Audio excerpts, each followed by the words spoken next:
Championship Wrestling, bringing you great wrestling action, sanctioned by the NWA, National Wrestling Alliance. NWA Championship Wrestling, starting with November 15th, 1986. Show opening clip for this was just the Midnight Express and Big Bubba jumping Ronnie Garvin. And then Jim Cornette comes out to join the announcers for a promo. And this, in hindsight, was even more awesome than it was at the time. For weeks, he's been protesting against this match. It's inhuman. You can't make us do this. I'm not getting up there. My men are getting up there. But as the weeks have gone by, he has changed his tune. And now he's happy and excited. Because his boys have been training. He's got a workout video he's going to show later to show how they're working out in the scaffold. He knows his men are going to be triumphant. They're going to throw the Road Warriors down and never going to have to deal with the Road Warriors ever again. I like the idea that Jim Cornette bought his own scaffold so that they could practice. Yeah. This is all explained. This is all explained. We had the Midnight Express and Big Bubba they beat him. Spoiler. Beat Lee Peak, Alan West, and Vernon Deaton in a six-man. I believe somewhere in here, Cornette claimed Bubba was 7'3". Although by the next show, he had shrunk to 6'8", so maybe I'm wrong. Bubba had a shoot Samoan drop on one of these geeks. A 350-pound man just crushing somebody. It is astonishing how horrible he is at this point. And very shortly thereafter, he's very, very good. Was he working with 89? He was working with Hogan? 88, 89. It's like 2 or 3 years later. Yes. He went from a bottom of the card WCW guy to a very good WWF main event guy. That's right. Fast. These splashes. We'll get into them later. He does his splash off the middle rope that is just like... We'll get to it. I have often claimed that the most improved wrestler I've ever seen was Nigel McGuinness. From these dirt horrible Heartland wrestling days to what he became in Ring of Honor. Big Bubba's on that list as well. Let's see. We had Rick Rude doing a promo vowing to be the first man to beat Wahoo McDaniel in an Indian strap match. He also promised that Paul Jones would beat Jimmy Valiant in the hair match. And then it was time for the Starrcade Control Center. This is the best. I was burying this concept the first time they did it. I apologize. Yeah, what are you talking about? I have no idea. We need more. We need a Survivor Series Control Center. Bring back Sean Mooney to do it. I don't care. Actually, if they're going to do it, they'd have to bring back Sean Mooney. Because none of the current geeks could possibly... Like, Tony Schiavone is so good at running the Starrcade Control Center. He is a fucking professional. He doesn't make jokes about anything. No. You know what he is? Because he was a baseball announcer. He's a baseball announcer now. Mm-hmm. He was a sports guy who got a job doing fake pro wrestling. But in the control center here, he just ran it like he was doing the baseball control center. Absolutely. Stats, this guy's finish. Here's how he got to this point. That's right. He had enthusiasm. He was great. So for this first one here was where we saw the Midnight Express's workout video. We're in an empty arena.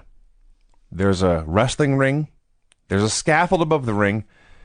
And there's, I think 6 people in this entire building. Bobby and Dennis, Cornette and Bubba's 4, had a cameraman on the floor, and I think a cameraman in the stands. And I think that was it. So first Cornette's talking to them, and he wants them, he's giving them a kind of a pep talk, but basically his message is, everyone's going to be watching this. I can't have you guys making me look dumb. Just follow my lead. Then he turns to the cameraman and says, are you ready? Okay, we're starting now. Classic. So easy and so basic. So Cornette gets a promo. He explains Mama Cornette has funded this entire enterprise.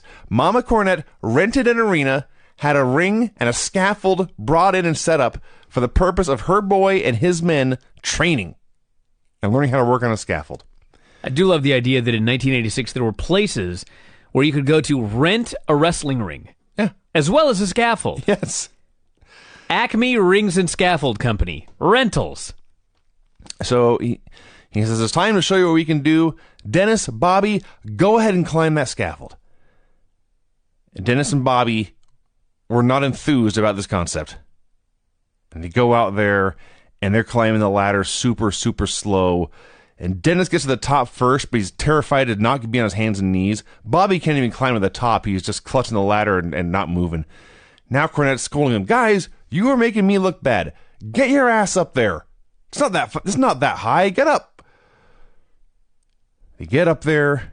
Should mention, by the way, that when Cornette says it's not that high, this appeared to be a legit 25 feet off the ground. Minimum 20 feet, probably more. It was so high. Yeah. They get up there, and first they're crawling on their hands and knees a little bit, and they slowly start to stand over by where the guardrails are in the ends, and they start slowly walking back and forth, but they're getting a little more confident every time, and they start to get just a little bit comfortable way up there, and then it shakes just a little bit, and they panic and drop to the ground again. Terrified. Now Cornette's pissed at them for making him look bad. He's yelling at them, yells at Bubba, Bubba, get on up there and show them how easy it is. And the best thing is, Bubba went up there and showed them how easy it was. It's a 6'7", 350-pound man, climbed the ladder with ease, just walking up back and forth on the scaffold. Scaffold's probably 6 feet wide. No more. I wouldn't want to be up there, but you can walk on it if you're careful and not fall. So he's walking up there like it's easy. The Midnight Express is still panicking. And Cornette finally can take no more. If you want something done right, you got to do it yourself. I'll show you how it's done. And he puts down the microphone. And now from here on, the segment's almost silent. And he steps to the ropes. And he starts to climb up the ladder. And he gets 2, perhaps 3 rungs up. His ass is still on the top rope. So if he falls, he just falls back into the ring. And he clutches the ladder and begins to cry and screams. We can barely hear him because he dropped the mic. I'm scared. And that's where it ended. This was so awesome. Is there anybody who is listening to this right now who is not immediately making comparisons to Charlotte and Sasha and the build for Hell in a Cell? Where every week they came out on television and they were so excited. Oh, yeah. To be in the cell. I can't wait to be in the cell. They were so happy to be making history in this hellish chamber of horrors. And finally, Mick Foley had to do an angle on television where he told them they were both out of their minds and he was practically crippled because of this. The whole point of this was to show you, the viewer, how fucking scary a scaffold match was, how dangerous it was, how, in fact, somebody could die at Starrcade in this match. How the heels wanted nothing to do with it. You remembered the pumpkins being thrown off the scaffold and smashing into a million pieces on the ground. And as a viewer, you're thinking, oh my God, they're gonna fight up there on that scaffold. In the sky. What a fucking ticket seller. Uh-huh. It's crazy. I couldn't even believe my eyes when I watched it. Just the irony of this video 2 weeks after Hell in a Cell. It's crazy. Or a week after. Things used to be better. Oh, my God. Bill Dundee cut a promo. He's vowing to win some title in St. Louis, Central States Championship or something. Says he and Jimmy Garvin will win their match at Starrcade. He starts to bury Sam Houston for driving around in a pickup truck. And boy, that was sad for reading The Observer last week. Sam Houston's had a rough time. Yeah. He says he's going to win this championship, and he turns to Shivani and says, Shivani, I'm going to give you the chance to be the first man to shake the hand of the new champion. And he holds his hand out, and Shivani looks at him and says, I might as well wait. I don't want to look presumptuous. It was Tony's so awesome. You know what I love about Dundee, too? This is what I love about all of this show. Even the guys who are geeks, and I don't mean like jobber geeks. I mean, Bill Dundee is a geek. Yeah. But he's a believable geek. Yes. Like, you can imagine that maybe you would walk into a Chili's in the middle of Memphis, and Bill Dundee would be there in this outfit. Sure. That is not hard to believe. No, not at all. Do I believe I'd go anywhere and see Bo Dallas in his gear with that fucking sign? Of course not. You watch Raw, and you see a bunch of guys just like you who are given stupid characters they have to play on television, and you feel pity for them. Back here, like, these geeks, they were believable geeks. Yes. You could believe that these guys were really like this. No one gave Bill Dundee this jacket and these glasses and says, go call yourself a superstar. Hell no. I can imagine going to Safeway and Bill Dundee's in the produce aisle dressed like this, cutting a promo on the fucking potatoes. Yes. And the other part about this that was so great, yes, Shivani buried him and made him look like a geek, but he made him look like a geek compared to the other wrestlers. It's not like he said, I could kick your ass, Bill Dundee. Of course not. He said, those guys in St. Louis might beat you in a fight. He didn't talk down to and belittle Bill Dundee. He just said, maybe you're getting a little ahead of yourself. You still have a tough challenge ahead of you. Now let me tell you about the Mulkeys. Because they faced Tim Horner and Rick Lee. So okay. we just mentioned that Bill Dundee was a believable geek. Now we've got two jobbers, the Mulkeys. Now everybody's been comparing James Ellsworth to the Mulkeys. But there is a massive difference between the NWA Crockett jobbers and all of the jobbers on Raw and now James Ellsworth. If you look at these jobbers, the jobbers are in the ring, and not for 1 minute do they look like they're going to their doom. They're in there, and they're ready to wrestle. They're warming up. They're gonna compete. They're gonna do their best, and they're gonna try to win. Yeah. All these jobbers on Raw, they get interviewed, and they have to have their face down and their shoulders slumped, and they're beaten before the bell even rings. You know what I mean? Mm-hmm. Like, this is why I mentioned the Danny Miles and the Donovan Dijak match. They introduce the guy, and he's standing there, and he's all pumped up, and he's ready to go, and he gets fucking killed. That's believable. Because in sports, like, how much did you absolutely hate? I dragged you to bowling. Yeah. You would never have bowled on your own because you were horrible at it, and it was no fun. Right. And you just fucking hated it. Correct. Correct on all counts. Think about all the people that went bowling that would lose every week, but they all thought, maybe this week I'll win. Mm-hmm. That's any competitor. That's why they compete. They go in there and they think, maybe I'm not the biggest guy or the strongest guy or the most athletic, but, maybe I can win this. The fucking Cubs won after 108 years. They didn't just quit being a baseball team after 105 years. Yes. They just kept trying, and finally they won.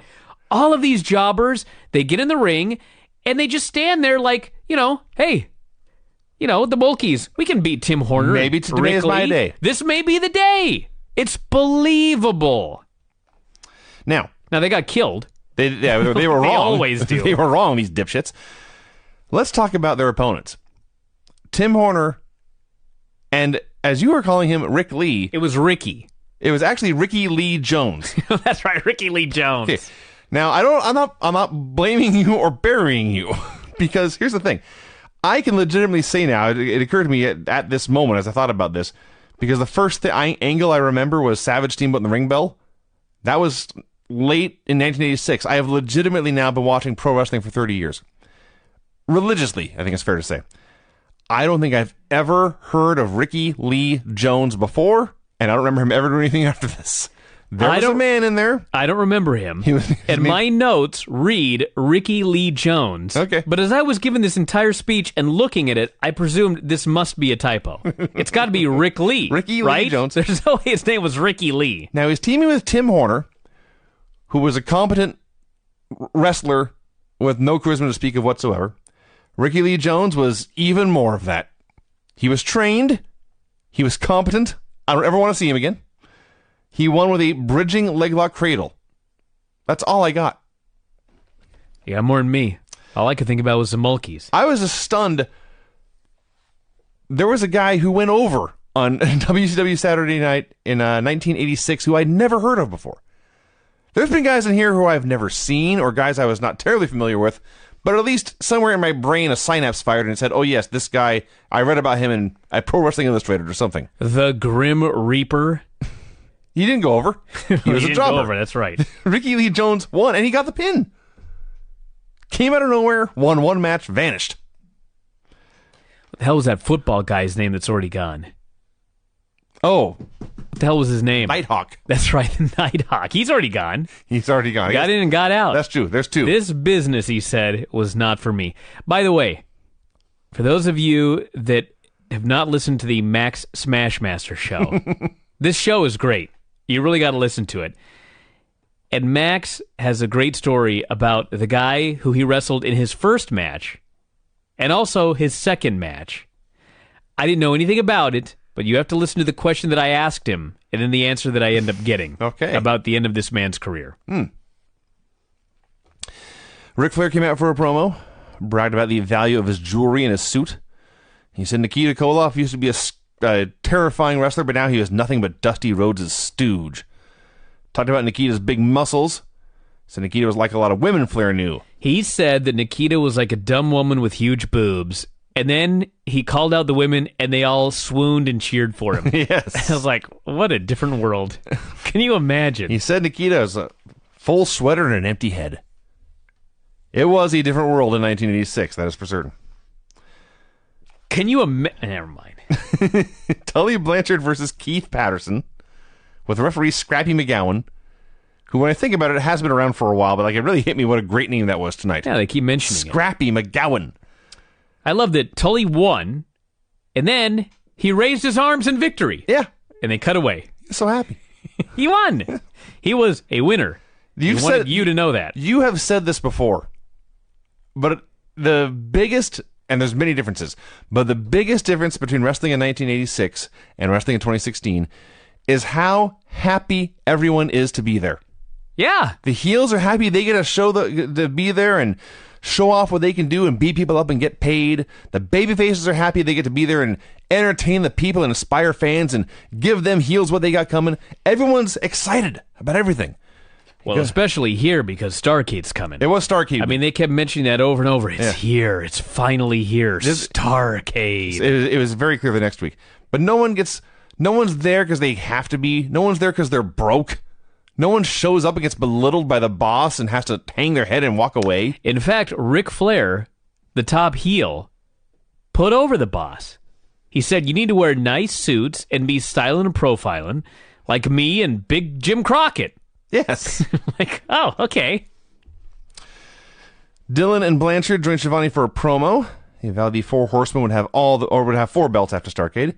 Plugged the first blood match against Dusty Rhodes. Vowed the Andersons would beat the Rock and Rolls, and Flair would beat Nikita. And they didn't just say they would do all this. They explained they were going to get all this done because they were training harder than everyone else.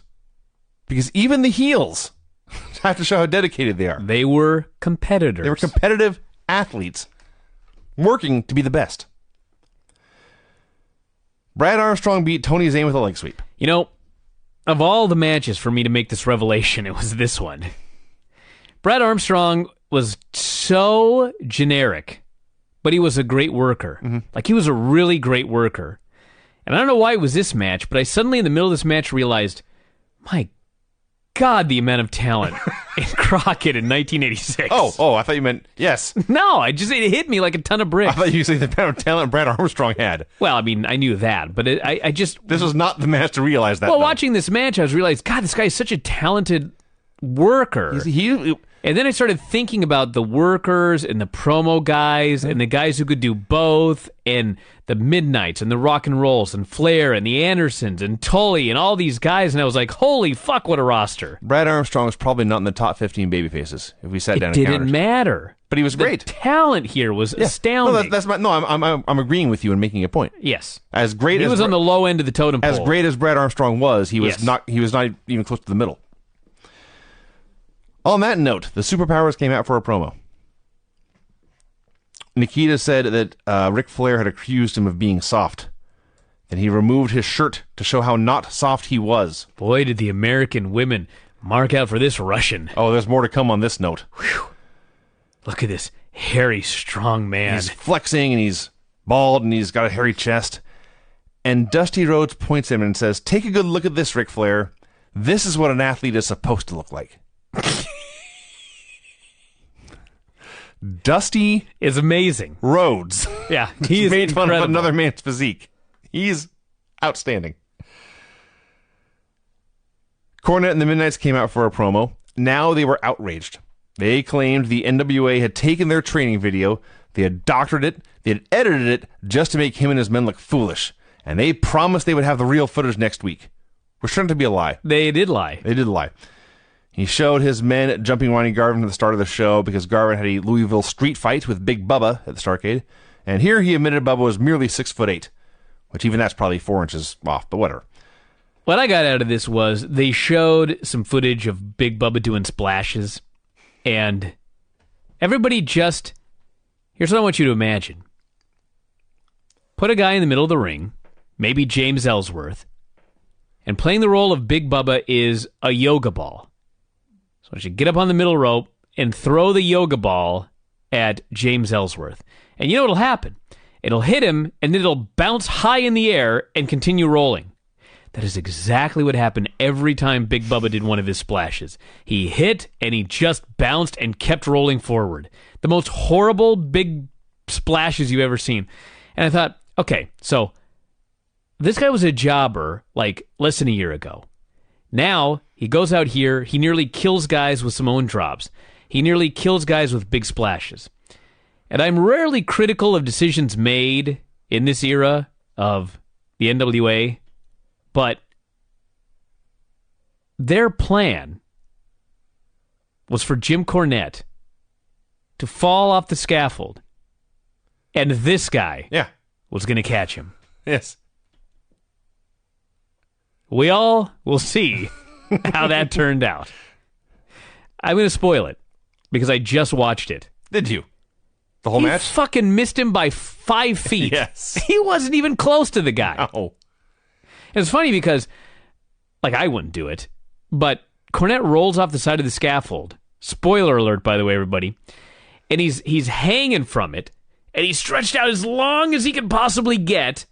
And so he's still probably, 25 feet. The ring is probably TV ring, 5 feet off the ground. Sure. Still a 20-foot drop. Yeah. He's stretching out with his arms as long as he can, so he's probably falling about 11, 12 feet. Yeah. I mean, he just falls, and he lands on his feet and falls down. I mean, it doesn't look that bad, but he destroyed his knee. And Big Bubba is like, he's in another zip code. Yes. And he goes over there to help the guy. And it's like, what in the fuck were you guys thinking? Like, what were you thinking? Crazy. Yeah, not good. Rick Rude pinned Paul Garner with the DDT. Cornette returned for his 6th segment, I believe, in this 30-minute show. Fans were chanting Pumpkinhead at him. Cornette goes off about how much he hates that, how much he hates the Road Warriors, and he looks into the camera and he goes off on this match, and there was no comedy in this bit at all. He made it very clear. 4 men are climbing up the scaffold. 2 are coming down via ladder. 2 are coming down the hard way. And while those 2 coming down the hard way, that's the end of everything. That is the end of your career. And he did say, quote, it's the end of life. He promised death. See, by the pay-per-view, in the scaffold you match. will see a minimum of 2 men die. That was the selling point here. He played up those Pumpkinhead chants masterfully. Oh, yeah, he's the best. That was that show. And then we go to November 22nd, 1986. And now it's Starrcade week. Everybody was so excited. This was the NWA wrestlers' equivalent of Christmas morning or Christmas Eve, the night before. Everyone's so excited it's finally here. What we've been working and training and waiting for all year is finally here. It was like when Dana White on Twitter would go crazy about how it was fight week, except now he does it like 49 weeks a year. It loses its punch that way. This was a special, special week. The Rock and Rolls and Brad Armstrong came out for a promo. Oh, my God. Let's cut to the chase. 3 mega geeks who were 3 mega superstars in 1986. This is a prime example of, boy, has the world changed. I mean, these guys, this was like the New Day when they first debuted. Okay, that's fair. And they thought that they were going to be baby faces, and they were just hated. These 3 men doing this promo in 2016 would get booed out of the building. That's true. Armstrong came off like a guy playing a character. Gibson didn't speak, which is for the best. And Ricky Morton, if Google any Ricky Morton promo of the past 3 years, it would be the exact same thing, except he was 30 years younger. But yes. But they were not boring. They were not bland. They were not boring. They were not TM61. Actually, it reminded me a lot of that TM61 promo that we saw in the locker room on NXT this week. Remember that? Yes. It was designed to get over their personalities, and we concluded that they're geeks. Yeah, they were geeks. These guys were not nearly that geeky. No, these guys were superstars. Yeah. But if you watch them today, total geeks. I don't think I agree. That's what with I that. thought. I don't think I agree with that. Tully Blanchard beat Alan West with a slingshot suplex. That was the highlight here was, again, Tully's like got full mount, and as he's throwing punches, in between punches, he screams at JJ, "It's here! It's this week! You can't wait!" Jim Cornette and the Midnight Express cut a promo. Cornette does a spiel. My men are great. The Road Warriors they're big and dumb, and my guy's going to outsmart them and throw them off the scaffold. And they go to leave. Well, let's make sure that we mention that one of his key lines was, "We all value our lives very highly." Yeah. It's like, I do too. Yes. I can relate to this promo. As they go to leave, and Shivani's never done this before, but he grabs Bobby Eaton by the arm and says, "Bobby, are you really comfortable going up on the scaffold?" And Cornette grabs Bobby, pulls him away, says, "What the hell are you doing?" and drags him away before he can answer. But the seed was planted. We never heard if Bobby Eaton was really comfortable going up on that scaffold. I'm sad we haven't had a Dennis Condrey interview of late. You only had the one. No, it's too bad. As far as I know, it was ever. great. Superpowers did a promo. Dusty just runs down the Horseman for a while. And then it's Nikita's turn. Nikita says, "Ric Flair, you say the only thing American women like about me is my tongue. Well, I'm going to show you something else they like about me." He takes off his shirt, and he flexes, and he sticks out his tongue. If you thought the women were going crazy for Flair, they love Nikita even more. And Nikita says, after they're disappointed by Space Mountain, they come see this. And he points to his tongue. Wow. I couldn't believe this made TV in 1986. Wow. Neither could the women in the crowd, but they liked it. They liked it a lot. Hey, I got to say, this man from Russia had a way better tan than Rick Rude. That's true. He was downright pale. Brad. Then Dusty at the end did a totally classic rambling Dusty promo where neither of us had any earthly idea what he said. I didn't even acknowledge it. Brad Armstrong versus Bill Mulkey. All right, first off, I do like that this Mulkey goes out of his way to bleach his hair. Because in his mind, he's got to look like a star. Oh, yeah. They did an arm bar, and by they I mean Brad Armstrong. Brad Armstrong does an arm bar, and he's holding it. Now, keep in mind, most of these squash matches go like 30 seconds. Brad grabs a hold, an arm bar, and he's got him. Then he's still got him. And the clock is ticking on this 33-minute show. And he's still fucking got him in this arm bar. And I was like, is this on pause? Like, what is he doing with this arm bar? And then the Mulkey, because someone yelled boring in the studio in 1986. This show is 30 minutes long, and they got a boring chant with an armbar. Like 5 minutes into the show, maybe 10. Somebody yells boring, and the Mulkey decides, well, I must save this match. Mulkey fires up and begins making a comeback on Brad Armstrong. He starts pounding on him. They do a tackle. They do a drop down, and then the Mulkey gets backdropped into the atmosphere, and then Brad Armstrong hits a side Russian leg sweep and pins him. What in the hell was this? This is not the best example I ever saw of somebody getting themselves over. What the fuck was this? This left a lot to be desired. I can only imagine what had to be cut from this 30-minute show due to Brad Armstrong going over his time. The only thing that I can figure is that everybody always said Brad is the funniest guy. You just never see it on television. Mm-hmm. And this was like his idea of a rib. That's possible. I'm going to go out here. That actually is probably possible. I'm going to put the Mulkey in an arm bar for a full minute. I'm going to get a boring chant. I'm going to give the guy a comeback, and then I'm going to beat him. My mind was blown watching this match. Paul Ellering came out for a promo. He said it was time to talk about physics. He said, let's skip the quantum, and let's just talk about physics. What a weirdo. I'm like, what? So he said he had done the math, he had done the calculations, and if by the time those men fell from the scaffold, by the time they hit the mat, they would be traveling at 86 miles per hour. I mean, you may be right. I don't know. I did the math. You did? Oh, good. It was difficult. Now, someone check my work because I was doing the math while writing We this check report. your worth every show. But Hey. we'll check your work now. Check that as well. It's quite possible I made an error, but 86 miles per hour, that works out to about 128 feet per second. The rate of gravity on the surface of the Earth is about 32 feet per second. That's the acceleration rate due to gravity.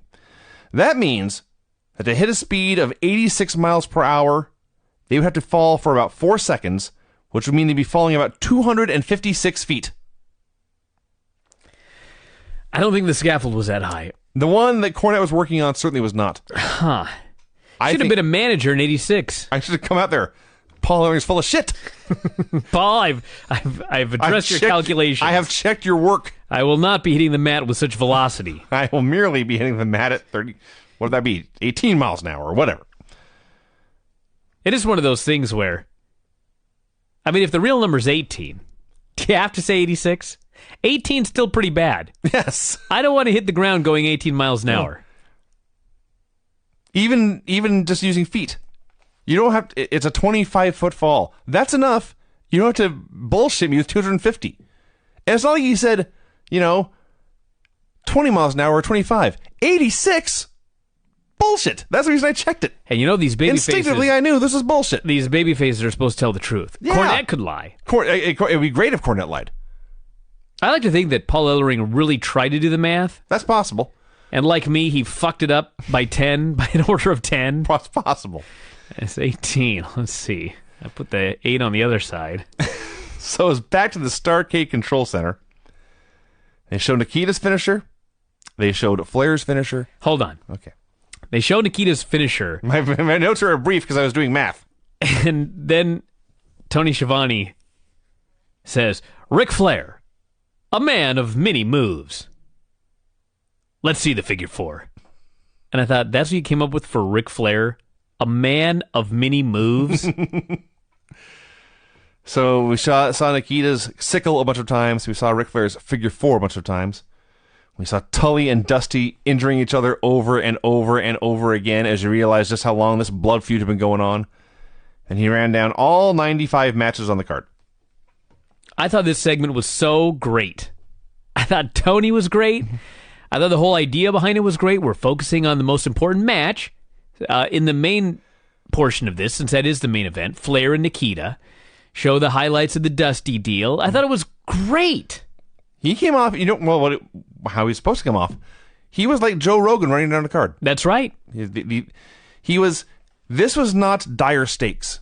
This was not a life and death situation. This was going to be a really fun sporting event.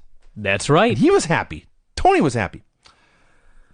Crusher Khrushchev beat Keith Patterson with the worst sickle you ever saw. I'm pretty sure this was the best match I've ever seen Crusher Khrushchev in up to this point, and it was horrible. You watch this and you think, no wonder the USSR collapsed.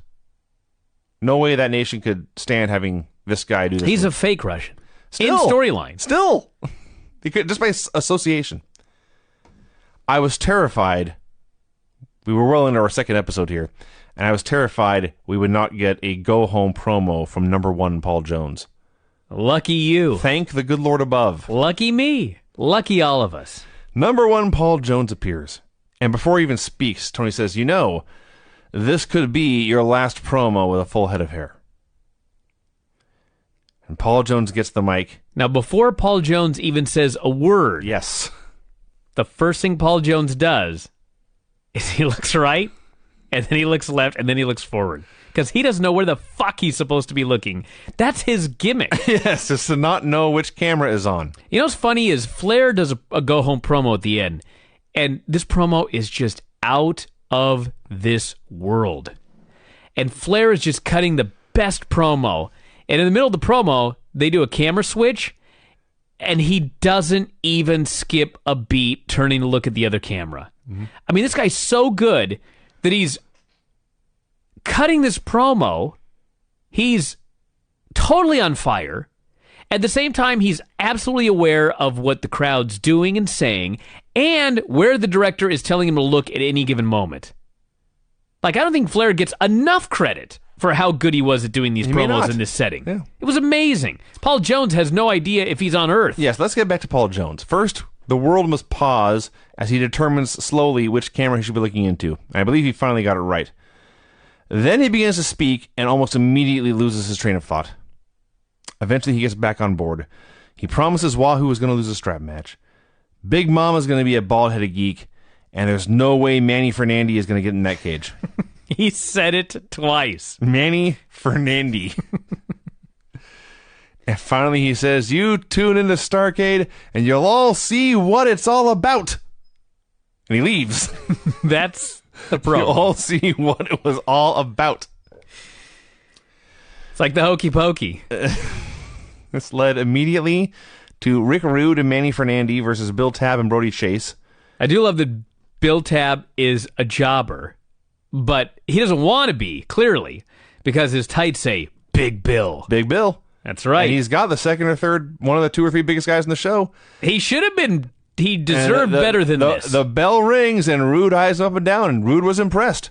Then he beat the hell out of him, but he was impressed with the man's physique. And Manny Fernandi won with the flying burrito. Now let's repeat that.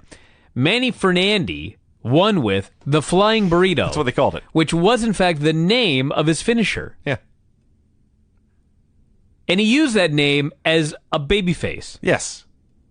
The flying burrito, because he's Mexican, you see. The Andersons, Tully Blanchard, and J.J. Dillon cut a promo. Ole'd been at the mall. Ole's homemade shirts are the best. He's got a shirt this week. It's just like a plain shirt. I think it was a purple, maybe. Mm-hmm. I don't even remember. I just remember it says on the front of it in block letters. I don't even know if he could do this at the mall anymore. He could when I was growing up. But the shirt says, Damn, I am good. Yeah. See, you can now. They're actually much fancier. There's like Photoshop and... Yeah, you get online now. Well, you can do it at the mall, too. There are make-your-own T-shirt booths. Or still in 2016? Yeah. If you go to the right mall. I clearly don't go to the right mall. I guess not. They're out there. They're much better than this one, though. They're much better than this. For those of you who don't remember the early to mid-'80s and weren't around, when you got your own T-shirt made at the mall, here's what they did. They took a color of shirt, they took felt, they cut the felt into shapes, and ironed the felt onto the shirts. End of options. That's all you could do. So even... There's no way to have it not look ghetto. And Ole is out there. Damn, I am good, it says. Yeah. Damn, I am good. And if you saw this, you would think, no, you are not. You can't be if you're wearing that shirt. So JJ starts cutting this promo. And when it starts, he's on fire. He's going off about how Flair survived a plane crash. He can survive a sickle. Tully Blanchard, he's been coming after Dusty's hand and Dusty's leg. Now he's coming for Dusty's blood. And he gets to the cage match and he says, Rock and Rolls, you've got youth on your side, but the Andersons have experience and talent and power. And he pauses and he doesn't know how to end. And he just says, they're awesome. And there is a pause and no one is quite sure what to do. And Ole steps in to save the day and basically says, we are going to win all our matches. That was funny. And then evil cackling by all the bad guys. Absolutely. They're so excited that Starrcade Week is here, and that means at this time next week, they're all going to have belts. Yeah. Midnight Express versus Art Pritz and Vernon Deaton. I don't know if anyone out there keeps track of these shows or my notes in the newsletter, but I think, this is where it hit me, I believe Vernon Deaton only works with the Midnight Express. I have to go back and look. I don't remember. It's certainly frequent. The Midnights won with a Boston Crab knee drop combo that knocked Vernon, or one of the guys, out cold. The ref did the raise the arm 3 times deal and called for the bell. And this is done, as Cornette showed, or explained, to show the damage a man could do when he fell from a great height, as is going to happen in the scaffold match.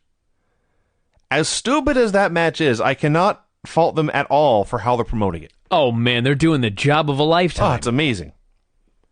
Not as good, however, as a job that Baron von Raschke Wahoo McDaniel and the Kansas Jayhawkers all did together. This is the motliest crew. I mean, you think of the League of Nations, they got nothing on this crew. Couple of Midwest cowboys and an Indian. That's true. And a Russian. And a mad German. A German, I apologize. Mad German. The point of this promo was that one way or another, they were all going to work together, and they were all going to get Manny Fernandi in that cage. You know, we haven't been watching this for a little while, and so at first I just looked at everybody and I thought, why is Baron von Raschke with the Wahoo and the Jayhawkers? And then I remembered the angle they did and how awesome it was when the evil mad German turned babyface and everybody went nuts for him. Just like everybody went nuts for Nikita when he turned, another evil foreigner. It's like you know what it is? I'm going to tell you what it is. These fans have not been fooled repeatedly like the WWE fans nowadays have. There have been so many swerves and half-assed turns that when a guy turns nowadays, there's like a large portion of the audience that really isn't sure about it. Like, I think there's still fans that aren't sure about Seth Rollins. But these fans, it's like back then when you turned, for the most part, when you turned, you turned. And so the Baron turned babyface, and they love him. There's no second-guessing him. Same with the Russian. There's no second-guessing Nikita. He turned, and boom. He's the guy. The other part of that is there are no shades of gray in 1986. Hell no. There are heroes, and there are villains. As it should be. Yes. And when they did these turns, looking back, usually they didn't even tease them that much, if at all. No, it just happened. But there was a reason for it. And they explained it, and it always made sense in the end. The only teased turn we've seen, I think, is when number one Paul Jones for a while was attempting to bribe Manny Fernandi. And eventually, it worked. Eventually, Fernandi accepted his offer. There was no swerve. There was no swerve. He kept offering him money, and finally he offered him enough. He met his price. That was it. Yes. But there's nothing is ever done halfway. And the other thing, there's no start and stop turn. No one turns 6 times in a year. Although it's coming with Lex Luger. But guys are good guys, and then they are bad guys. And when they turn, they're done. Ric Flair came out for a promo talking about how big this show is going to be. It could be a $20 million gate. Oh, yeah? Wow. That's what he said. And he says, Don't think Starrcade did a $20 million gate. Back in 1983, I was about to face Harley Race for my second chance at the World Championship. And I'm not going to lie, I was scared to death. And Nikita Koloff, I know you're going through the same thing right now. But I'm not scared at all. He started listing all the men he had wrestled and won in Yugoslavia, China, Spain, all over Europe, all over North and South America, all over Asia. He says, so if you think I'm going to be scared of a Russian, you got another thing coming. This is great. You know what's so great about it? This is hardly a revelation, but this was a classic example of taking some reality and weaving it into a promo, hyping up a fake match, and turning it into a believable promo. This was amazing. Everything about this was amazing. And it led to the last match here, the go-home main event for Starrcade 86, Arn Anderson versus Tony Zane. Zane actually hit a flurry of punches, and then Arn won with a gourd buster. And then all the horsemen got together for one more go-home promo. And as lame as Ole's t-shirt was, when J.J. Dillon said, guys, I got gifts for you, because it's Starrcade. I told you it was Christmas Eve, everyone gets a present. Dillon gives out the horsemen matching jackets. Oh, yeah. And they're like, and it's embroidered with horsemen on the back. The black, just like an athletic type jacket, and embroidered, and they look classy and cool. It was ring wear. It was something to wear down to the ring so everyone knew you were a horseman. You'd earned this jacket. Flair promises he's going to no-sell Nikita's sickle and then break his skinny legs. I've watched a lot of Nikita over the past couple of years. His skinny legs do not pop out to me. Well, you got to make a storyline if you're a heel. I guess so. Arn says our record in cage matches is impeccable, and Tully Blanchard's specialty is cutting people open. And I was so excited and so happy to show what they can do with Starrcade. And finally, Arn makes fun of Nikita for being bald, and the show goes off the air. I loved these two shows. I cannot wait for Starrcade. Can we skip Survivor Series and watch Starrcade? Man, oh man. I think, well, what we did was we watched 2 weeks here, so we're 2 weeks ahead. Mm-hmm. And so I think maybe next week we will watch the top matches from Starrcade. Because we don't have matches. I do not need, God bless Jimmy Valiant. God bless the Kansas Jayhawks. That's a better example. We'll skip the Jayhawks. I'm not sure I can skip Valiant. I don't think I need to see Ron Garvin and Big Bubba. Probably not. There's some stuff on here we can skip. But I think next week we will do Starrcade, and then the week after is Survivor Series. We can do pros and cons. We can compare and contrast Starrcade 86 and Survivor myself. Series 2016. I may take my life here on this podcast. Oh, Vinny, come on. You're gonna be mine all night long.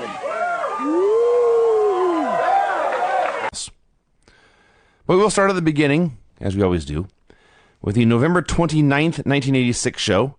As you noted, this was taped before Starrcade, but aired afterwards. Yeah, I couldn't figure out why Jim Cornette was out there all healthy and happy. Then I realized pre-taped. Pre-taped.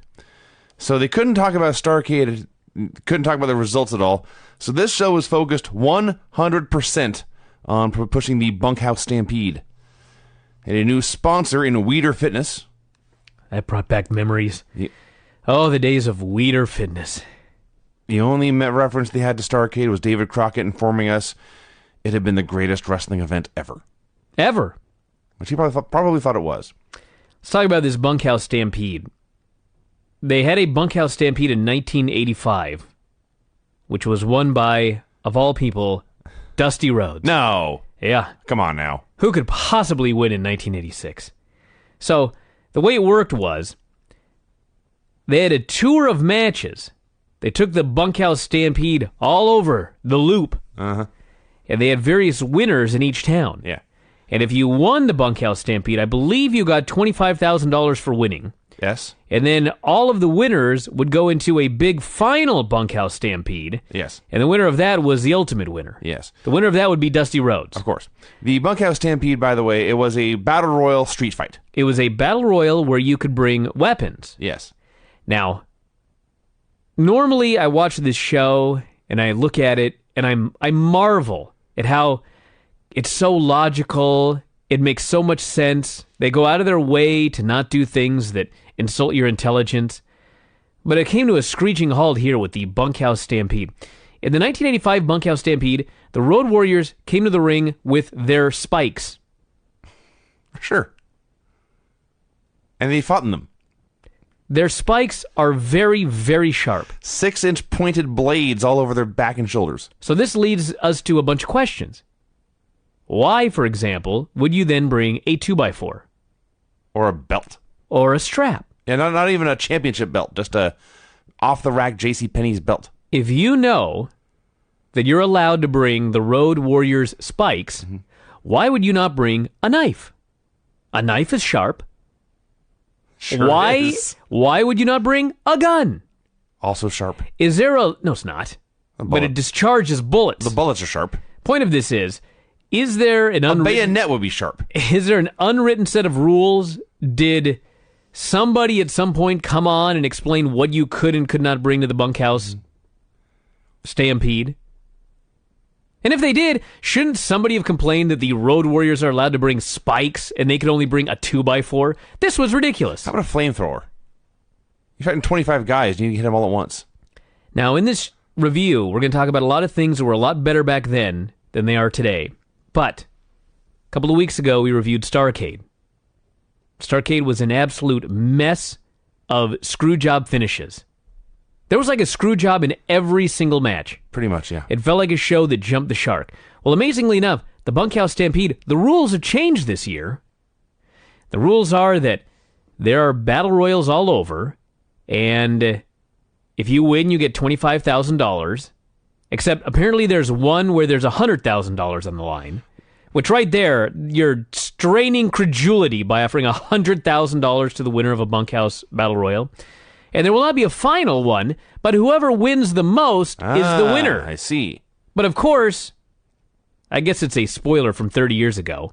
It ends up being a tie, and we end up having a bunkhouse cage match. Aha. It's preposterous. This NWA Crockett is careening out of control at this point, with more to come. Well, on that note, to hype up said Bunkhouse Stampede, out came Jimmy Garvin, and he had ditched his sequins for blue jeans and a sports jacket. And he hyped up the Stampede, promised he'd been practicing yanking off his belt to whip men. That's what he said. He is overexcited for the Bunkhouse Stampede. That's how I would describe it. He was always overexcited. He is excited that there are no rules, and he is excited that he can make a lot of money because Christmas is coming. He said that if you think there's nothing better than Christmas, there's the Bunkhouse Stampede. And if you think there's nothing better than gorgeous Jimmy Garvin, well, you're right about that one. I'll tell you what's better than Jimmy Garvin is Precious, who, if you'll notice, and I did, she's growing out her perm. Aha. It's starting to straighten out on top, but it's still permed on the bottom. Okay. It's got to go. Like, she's so pretty, but it's the worst hairdo you could possibly put on this woman. Dude, it's horrific. It's 1986. I know, but she There didn't are no have it for good a long options. time. She had a good option when she was, like, a year ago when they first showed up. Her hair was straight. She looked 1,000 times better. I guess they're heels. Doesn't want to outshine gorgeous Jimmy. Well, that's not difficult. Bill Dundee versus Alan Martin. Fans were chanting for Sam Houston, which was pissing Dundee off. Dundee wrestled this match in tennis shoe cowboy boots.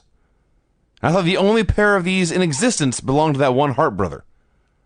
Forget if it's Keith or Bruce. Well, you know, you used to be able to get wrestling. You could get your real boots and have them resold for wrestling. Sure. Yeah. Buddy actually resold my boots for me at one point. Did he? Yeah, because you had to draw. This is in the old days. There was a place called Stagecoach Boots, and you would send them a tracing of your foot, and that's how they made sure the boots fit, because you didn't actually go there. So I traced my foot, and for some reason, the boots were like wide. Like they were super wide. And I wrestled on these things for years. I felt like I should be swimming. Those flipper thingamajiggers. Yeah. And one day, buddy, I don't even remember everything that happened, but he took my boots, and next thing I know, they came back and they fit perfectly. Excellent. I think I got my boots from Stagecoach, but I'm sure you did. Whoever I got them from, you draw your foot and take your measurements, and I mailed that in, and they called me back to verify that my calves were really that skinny. Just to make sure. I don't know if they exist anymore. I think they may have been put out of business by High Spots. Sure. Yeah. Because they charged a lot of money for them boots. Yes, they did. I spent like $900 or something. I did not spend that much, but it was well into 3 digits. But I only wore one pair of boots my whole career. That's true. One pair of boots. Yeah. Anyway, Bill Dundee won with a sit-down splash. Jim Cornette and the Midnight Express came out for a promo. No reference to scaffolds or falling thereof of. Only wanted to talk about the Bunkhouse Stampede. He just said, imagine if you were in New York City and $100,000 hit the open street and you had construction workers and lawyers and cops and hairdressers all out there fighting for this money. That's what the Bunkhouse Stampede is going to be like. I hope it's better than that. He also promised they were not done with the Road Warriors. Said the winner got, quote, up to $25,000. What does that mean? I don't know. I thought it was very clear the winner got $25,000. What does up to $25,000 mean? Well, later Baby Doll, I think, said it would be 25 or 50. It seems like they may not have known what the hell was going on. That's here. quite possible. And Dennis Condrey's there. He's all ugly and mean and shifty looking. Just standing there. He was awesome. Midnight Express versus the Mulkey Brothers. By the way, speaking of the scaffold, apparently one of the ideas they had before Cornette just hung on the thing and fell down and didn't get caught and blew out his knee, apparently they considered having the Road Warriors lift him up, and one of them would hold his legs, and the other would hold his torso, and they would hold him over the edge of the scaffold, like laid out straight, and let go, and then Bubba would catch him. That's much worse. You don't say. He would be dead. They threw a Mulkey out of the ring to show that Bubba could catch him, and then Bubba threw him back in. How ironic. Yeah. And then later, they went to just throw him through the ropes, a very standard, normal bump to take, and the Mulkey bounced all over the place like a pinball. And after hitting a top rope elbow, Eaton stood on the Mulkey's hands, pulled up on his feet, and that was how he covered him for the pin. Brad Armstrong came out for a promo. He said the Stampede threatened your life and your career, but there was a lot of money at stake. At this point, this became the greatest episode ever when Bullet Bob showed up. That's right, Bullet Bob. He interrupted his son, said hi to everyone, said he had a surprise for Brad backstage. Shivani, as they were leaving, said, Bob, please come back and talk later. And Bob said, okay. Now, this show seemed short compared to what the announcers were saying, and there was definitely something they were talking about that happened that we didn't see, so I don't know if the original tapes got destroyed, or there was some gross formatting error, but something happened on the show that we can only guess at. So maybe it's because we saw Bullet Bob in TNA a few years ago, and he was really old then. But it was funny seeing him here. This was 30 years ago, and he still looked pretty old. He was 40. He was 1 year older than Chris Jericho.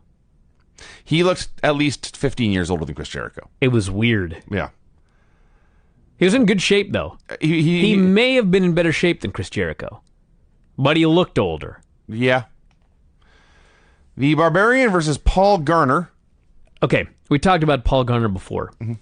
He looks like you if you lost 100 pounds. Basically. And what was funny about it was, when I saw him, I thought, Vinny better never lose 100 pounds. Yeah. Because if he looks like Paul Garner, that's a big step down. This is skinny fat is no good. He's a big, tall dude. He's skinny fat. He's got the Abe Lincoln beard. I think part of it, so his singlet, you know, most singlets are like a tank top. So it's open down like midway through your chest. This singlet was open almost all the way down to his belly. So his flat chest was exposed more. Man. It was not a good look with this flat chest and skinny arms and his gut. Speaking of not good looks, Shaska Wadley with that tuxedo top and his tiny trunks underneath. Oh, yeah. So inappropriate. So Paul Garner flopped around like a fish, and it was fun, and Barbarian pinned him with a diving headbutt. And then Shaska cut a promo on behalf of the Barbarian, in which he explained Barbarian had been on an Asian tour. And he had beaten so many Asians on this Asian tour, they'd kicked him out of the country. They ran him out of the country. Which is difficult. All of them? On a landlocked... Singapore? I mean, I guess they Laos? didn't say Japan, so... He is an Asian. Yeah. That's better than the Orient, which Mike Tenay said. I suppose that's true. For another 2 decades. Tim Horner and Art Pritz had a bad squash match. You missed when Shaska Wadley said that him and Barbarian were a reckoning crew. What I wrote here was he ran his mouth for a while, and the more he said, the less I understood. It was a great promo. It was but not I don't boring. understand. It was not a great interview, but it was a great promo. Sure. He said a lot of words excitedly. I got no information. I was entertained, though.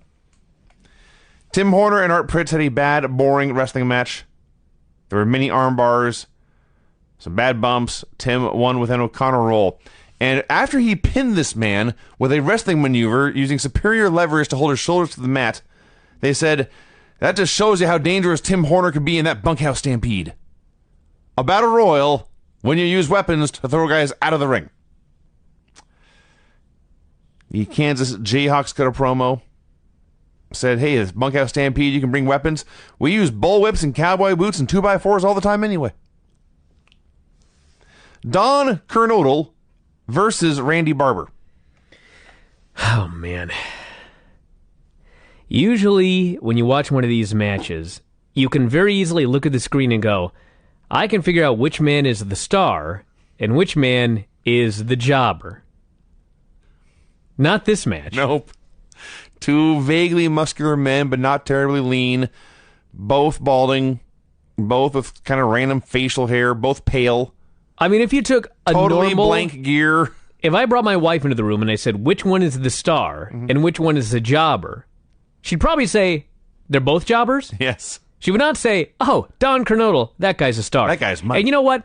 I've seen guys that don't have great physiques. I've seen a lot of them in my lifetime that don't have great physiques, don't have a good look, but they can sure go in the ring. Don Kernodle showed me absolutely no more than Randy Barber did. They literally were exactly the same. I paid attention. Kind of ugly, not very good. A basic match. Don Kernodle was a trained wrestler who knew a few amateur throws. Randy Barber was 250 pounds of complete dead weight. You may as well have yanked a heavy bag out of the gym, thrown it into the ring, and had a match with that. May have had more charisma than either man. Kernodle won with a diving clothesline in a terrible match. The Rock and Roll Express got a promo. Okay, this was weird. So, they said they're both injured, and they may have to take some time off, right? Yeah. Okay. So, on the next show, they're injured, and it is explained that Ricky hurt his... Or maybe it was... No, yeah, Ricky hurt his arm, and Robert hurt his leg, but they claimed it was at Starrcade. Or am I wrong about that? I could have sworn they said it was at Starrcade. The Andersons did work the arm and leg over at Starrcade. All right, so maybe the injury was before Starrcade. Yes, all right. It was worsened at Starrcade. Aggravated, that's what I'm looking for. Cornette was back. He was upset people were calling him Pumpkinhead. He destroyed a toy pumpkin with his tennis racket in a magical sight. He promised again the Midnights would take out the Road Warriors in the Bunkhouse Stampede. They would win the $25,000 check. He promised, for that kind of money, you will see men turn on their brothers and friends turn on their friends. He left. I'm thinking, won't your tag team partners also then turn on each other? And lo and behold, in the next match, the announcers brought up that exact point. So it was the Kansas Jayhawks versus Bill Tabb and Phil Brown. Well, I will say that is a very interesting talking point leading to the culmination of this year's Bunkhouse Stampede. I suppose so. Phil Brown, you know how they don't do it quite as obviously anymore, but every year after WrestleMania, WWF would bring in a whole crew of new guys. There'd be like 8 new names all over TV, and they see who stick. Apparently after Starrcade, the WCW Saturday Night crew would bring in a whole crew of new jobbers. And here was Phil Brown, out there in sweatpants and a sleeveless V-neck. He was atrocious. I will read all of my notes here. Won't take long. Right. They beat on Phil Brown for 100 years. Yeah. Hit a million moves. Yes. Then pin him. Yeah. This was horrible. By the time Did I miss anything? No. You were more succinct than I was. I will just add that by the time this was over, it was already time to build up to next Starrcade. Okay, so the Armstrongs returned, and they were all fired up and angry. Apparently, at some point earlier in the show, Bullet Bob had been attacked by Jimmy Garvin and Bill Dundee 2-on-1 with a garbage can. Now they wanted a 2-on-2 fight, fair and square. So Garvin and Dundee accepted the challenge. So it was Bob and Brad versus Bill and Jimmy. The early 5 minutes here with the Armstrongs just whipping heel ass all over the place was awesome. Bob was 47 here, and as you noted, he looks older, significantly older than Chris Jericho does in 2016, but he was showing so much more energy than anyone else in the show. Got the heat on Brad a couple times, actually. There's a moment where they're beating on Brad, and they had the best throw to a commercial you've ever seen. Yes. Nowadays, a guy is thrown out of the ring, and the other guy does this big dive, nearly kills himself. There are bodies everywhere. It's like a train wreck. And Michael Cole calmly says, Raw rolls on. And they go to commercial. We'll be back as Raw rolls on. Now, first off, this is so patterned. It happens in every match. Like, I literally can hit the fast forward button just before they go to commercial because I know what's coming every time. If this were real, would you ever throw to commercial right after a big spectacular train wreck with dudes flying out of the ring? Not if you could avoid it. Can you imagine in the middle of a football game where a dude's rushing and he's just about to get the goddamn touchdown and they go to commercial right then? Would that ever happen in a million years? That would be odd. So, they're doing this match, and Tony Schiavone explains, we've got to take a commercial break. David Crockett is sure that at this exact moment, Brad Armstrong is going to make that hot tag. And so he's furious at the idea that we're going to go to commercial. Yes. And he's screaming at the top of his lungs, no, Tony, no, no, begging them not to go to commercial because he thinks the man might make a hot tag. Yeah. and they finally just go to a hot tag, and of course they come back and the match is still going on, but it was so real. Yeah. It was so realistic. Like, why would you possibly go to a commercial in the middle of this heated match? He couldn't even wrap his head around this concept. So the match kind of wandered a bit. We had both teams getting heat segments for a while. We had Bill Dundee quite randomly spraying perfume in the Armstrong's eyes, the match just continuing. We had fans chanting, Dundee's a shrimp. Dundee's a shrimp. And finally, they all just started brawling, and the ref threw out the match for the double DQ. It was fun while it lasted. It was fun. And then they have a promo, and Bullet Bob, straight out of the James Ellsworth playbook, says, 2 arms, 2 legs, that's it. We'll finish this war. That's about his point, yes. What a babyface. He said he had, I think his exact words were that he had stuff to do, but he explained he would be back in the territory because this war is just getting started. That's right. He's got stuff to do. And then Tony had a really, really awkward thing at the end where he goes, Bob's leaving, but he'll be right back. And then he realized it sounded like he was going to be back like in 5 minutes. Yeah. And so then he tried to explain what was going on. Yeah. It was awesome. So they demanded a no time limit match. I guess that match here we saw here was supposed to be a time limit draw. It was clearly a DQ, but that doesn't matter. It was a fun match. Well, it's no time limit, and it cannot end until one side can't stand no more. Uh-huh. And then Bob added, if you know what I mean. I was like, I think I know what that means.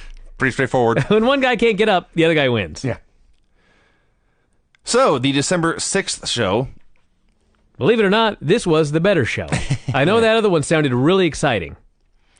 So now the announcers, because this was taped after Starrcade, they could openly announce what had happened. They discussed all the championship matches, who retained their belts, who lost them.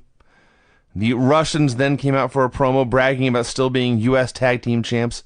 And they also called out Nikita and his friend, Dusty Rhodes. We had the new TV champion, Tully Blanchard. Before you go to this, Right. First off, I cannot believe that Crusher Khrushchev is a champion. Like, what kind of world Twice. do we live in? He had that Mid-Atlantic title, too. Dude. So the first thing that I noticed, and literally the only thing that I could notice, I didn't hear a word they said. I was just salivating and staring at those big gold shiny belts.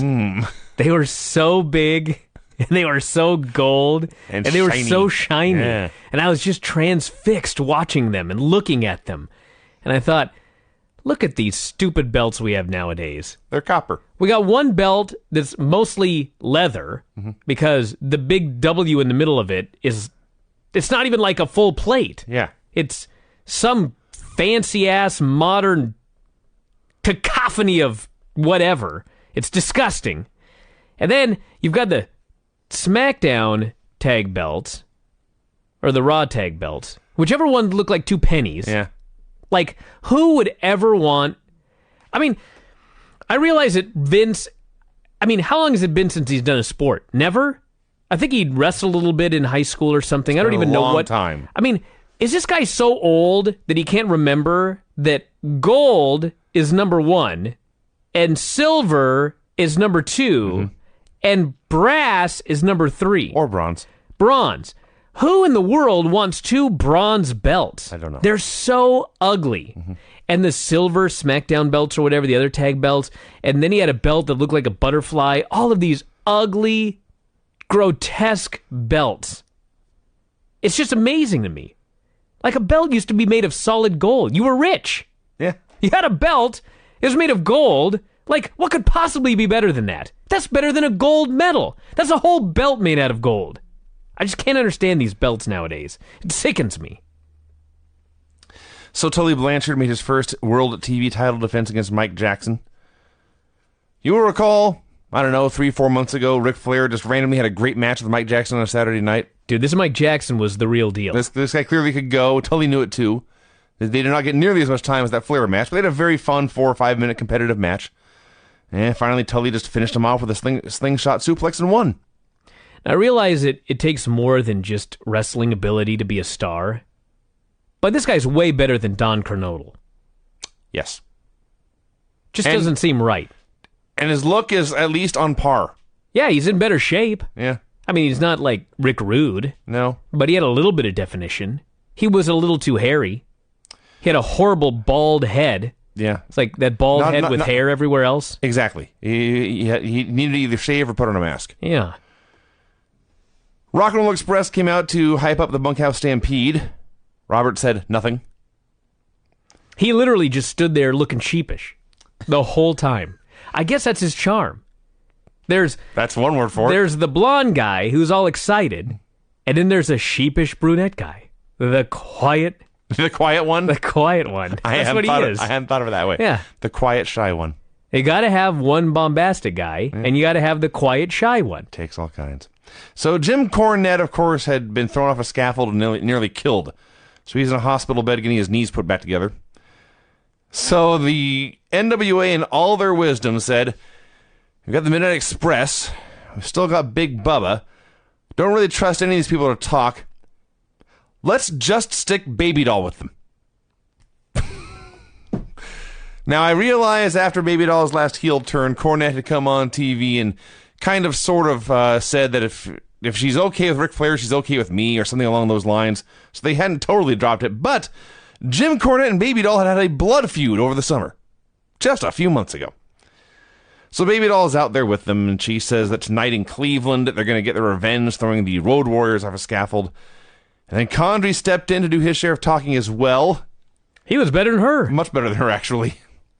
Promised to close everything that was open on their head, open everything that was closed, and throw them off the scaffold like a sack of potatoes.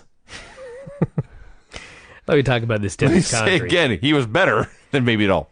So Dennis Condrey, during this promo, said, at minimum, because I might have missed one or two, fella, Jack, fella, baby, and boss. Yes, boss. Boss. So it's nearing the end of 1986, and that means it is nearing the end of Dennis Condrey. At some point in the next 4 weeks, Dennis Condrey says to Bobby Eaton, I'll see you tomorrow. And then was gone. Didn't see him for years. Just dropped off the face of the earth. Yeah. He never talked to anybody about it. No. He didn't tell his partner. He just was done. One day, Bobby shows up at the building. And you know what's funny about it? Bubba shows up at the building. You know what's amazing? Jimmy shows up at the building. No Dennis. I mean, if let's just imagine that everybody on Raw and SmackDown were not under contract, and they could do whatever they wanted. I could imagine on at least a monthly basis somebody saying, I'll see you tomorrow. Oh, yeah. And being out of there. Yeah, for sure. But, like, this was a hot promotion. Mm-hmm. I mean, maybe it was because it was his second scaffold match. He was like, dude, I'm done. They're putting me back on that goddamn scaffold again. I'm out of here. But that was it. He just vanished. Brad Armstrong beat Vernon Deaton with a leg sweep. Nothing more? Nope. I wrote Brad wins. Paul Jones and his crew came out for a promo. It's Raging Bull and Rick Rude. They have two names for this team. The double R's for Raging and Rude, or even better, the Awesome Twosome, which almost rhymes. Wow. So Raging Bull says, I heard the Rock and Roll Express I hear sounded like the Blues Brothers crying about all their injuries. You guys keep singing the blues. Me and Rick Rude, we're bringing heavy metal. Rude says part of being a great athlete is dealing with injuries. And if the Rock and Rollers were crying about their injuries, that's just proof they are good athletes and not great. Paul Jones, who has a hat pulled down low on top of his ears. Oh, my God, this guy. Paul Jones, he's got his mustache. His face is shaved except for his mustache, which is a little wider than a Hitler mustache, but it's just like a grotesque mustache. But he's got this hat. And I can't call it a cowboy hat, but if you imagine like a 19th century banker, that's the kind of hat he's wearing here. Almost Mexican style, like Zorro? Kinda, but not really. It's more like a banker. Right. And he's got this jacket on, this sweet jacket.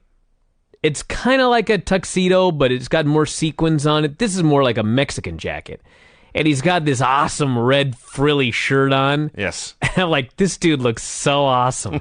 Paul Jones, of all people. What an outfit. Oh, yeah. Yeah. God, he was great. So he promised his men would get a title shot against the Rock and Rolls.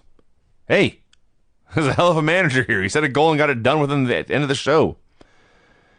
The Road Warriors cut a promo. They vowed to win the scaffold match in Cleveland tonight. They also hyped up scaffold matches and bunkhouse stampedes and even six-man tags with Dusty Rhodes. Arn Anderson defeated Alan Martin with the Spinebuster and Gourdbuster. The Superpowers cut a promo. Dusty's in a giant fur coat. Let's go over this slowly. How many polar bears do you think it took to make this coat? They are endangered. Now you know why. Dusty Rhodes is a 300-pound, bless his soul, fat man. He's got a T-shirt pulled snug over his tits. He's got big dark sunglasses on and a cowboy hat and the most amazing full-length white fur coat you've ever seen. Literally the only skin you can see on Dusty is like 4 chins. His nose, his mouth, and his chins. Next to him is Nikita Koloff, who has a much better physique and therefore ain't wearing no shirt. Just an amazing duo, these two. So Dusty's wearing this polar bear. Like he's just obscured from head to toe, but you can still tell that he's absolutely enormous under this outfit. And I believe the entire point of his promo was that Ric Flair likes to think that he's got money and women, but his women are all ugly because he picks them up at 3 a.m. But Dusty finds all the hot ladies around 9 p.m. That is exactly what he said. I was like, what? What? Nikita then said he had been in Flair's figure 4 and he had not submitted. So he knew he could take Flair's best shot, but he also knew he could finish Flair off with just one Russian sickle. Paul Jones returned, and he challenged the Rock and Roll Express to a tag team title match on this very show. Midnight Express defeated Art Pritz and Dave Spearman with the rocket launcher. This actually may have been where Condrey decided, I'm out of here. They're doing this match, and Dennis Condrey literally has to grab a jobber and move him into the right spot to take the rocket launcher. Because this jobber could not figure out where he should be to take a rocket launcher. That's the bottom of the barrel right there. The middle of the ring was apparently too much of a concept to grasp. In the middle of the ring, you idiot. Ric Flair comes out for a promo. He is appalled that as the world champion and the greatest wrestler in the world, he is being forced to wrestle in these violent Bunkhouse Stampede matches. He calls out David Crockett. Says, give a message to your brother. I will defend this title on your shows, or I will not work for you. The Horsemen all came out, said we dictate the rules in the World Championship and the TV title too, and they all laughed and left. I got to talk about the most important part of this promo. Ric Flair says, and I am begging all these numbskulls in WWE to watch this promo so you can figure this out. And by numbskulls, I mean just one, the guy in charge. Ric Flair says that he looks great, but he's not the champion because he looks great. He's the champion because he looks great, but then he takes off his clothes and he beats people's asses. This is a very, very important key. Ric Flair looks good on top of being the best wrestler. All of these promos about how a person can't be the champion because they won't look good on a poster. I mean, great. If you're in a booking meeting, tell that to your buddies. But why would you ever say that on television? It's so stupid. I couldn't believe my eyes when I heard this promo. It's like Ric Flair 30 years ago. It's crazy. It's the same thing I talk about every single week, and here was Ric Flair doing a promo, basically doing it the way it should be done. The champion should dress great. The champion should look good. But if he's good enough, he could look like Dusty Rhodes and be the champion. Because it's about who can win. Yeah. And the other thing, once he gets all the business out of the way, it's time to talk about the ladies. And he starts talking about the ladies. Tully and Arn show up. All the chicks are screaming like crazy. They're just bombastic and charismatic. And I was watching this and just thinking, it's so obvious watching this right now why people who were watching this in 1986 loved pro wrestling. Yeah. And it's equally baffling when you watch Raw today and you see the backstage interviews. And now I try and figure out, why do people like this? I gave up on that question years ago, but yes. Yeah. Barry Windham appeared on this show wrestling Randy Barber. I wrote this was Wyndham's debut, and then they immediately began to talk about how he was back. So apparently he had been on the Championship Wrestling show earlier than what is available on the network. Randy's hideous. This match went 30 seconds. Barry won with the lariat and the bulldog. Well, he did a bulldog, and he kind of botched it. And so David Crockett says, he drove the man's head into his knee. Yeah, it was short, not very good. But the between this and the promo later, they made it clear this is not a new face to the fans of World Championship Wrestling. The Rock and Roll Express and Jim Crockett and Paul Jones all came out for a promo. Crockett explained he had gone through the proper channels. He had spoken to Paul Jones, and he had a contract there that had Raging Bull and Rick Rude's names on it. All it needed was the Rock and Roll Express's signatures, but they did not have to sign. They were under no obligation to defend their titles here. Rock and Roll Express, of course, were having none of that. They signed right away. All they asked was to get enough time to put their gear on. Crockett said, that's just fine. Go get dressed. We'll do this match in about 10 minutes. This was almost babyfaces being too stupid, but the difference was, even though they were injured, they weren't badly hurt, and they were going into a difficult position, but not an impossible position. They were fighting babyfaces. They felt it was going to be a fair 2-on-2 fight, and so they were down for it, because they're the champs. They would defend their titles against all comers. Barry Windham cut a promo. He said he was very excited about everything and everyone in the territory and started rattling off names he couldn't wait to team with, names he couldn't wait to fight. Then he mentioned Terry Allen, who he clarified was in fact Magnum TA, promised he'd be back better than ever before. That turned out not to be true. And he cannot wait to watch this tag title match tonight. Yeah, he said the Rock and Rolls had, and I quote, the biggest match ever coming up tonight. In front of 80 people. Oh, the biggest match ever. That means of all time. It does. Anywhere. Wow. I don't know if this was. Probably was. I'll ask Dave tomorrow. That's true. Dave would know. Ivan Koloff and Crusher Khrushchev versus the Mulkeys.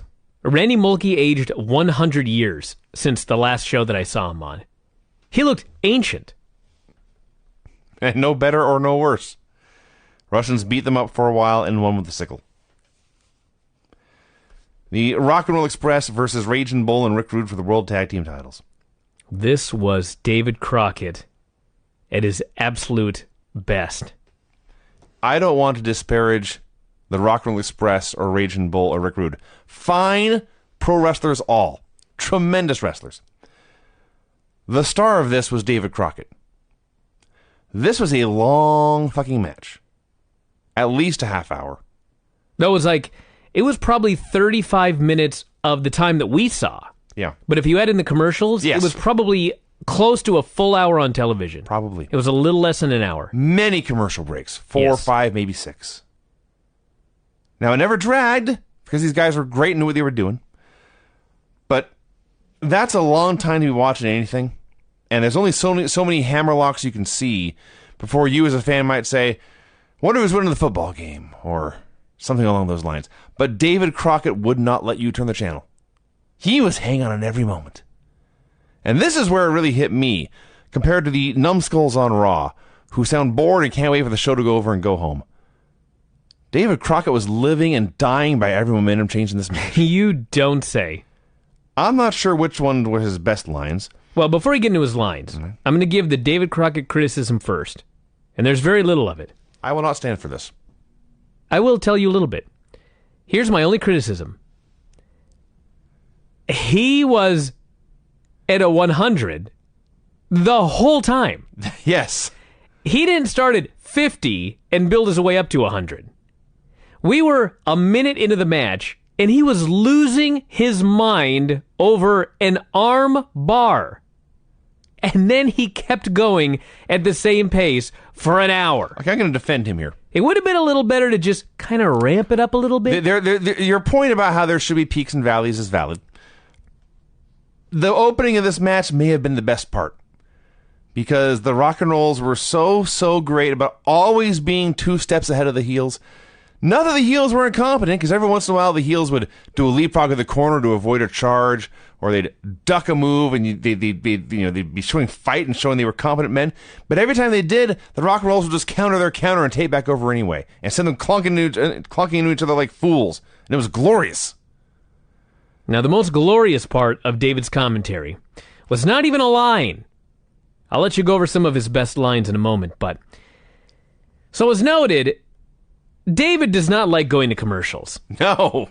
David does not like having to cut away from the action.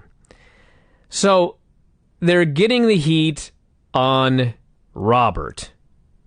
And Robert finally backdrops Rick Rude, and he gives Ricky the hot tag. And Crockett is losing his mind that this man has got the hot tag. And Ricky is running wild, and he's just screaming, and he's yelling. He's having more fun than all of the fans in the building put together. He's just going crazy. And finally they cut off Ricky, and they start to go to work on him. And so Tony decides, well, they cut the guy off, the action slowing down. Now's the time to go to the commercial break. And so he starts to go to the commercial break.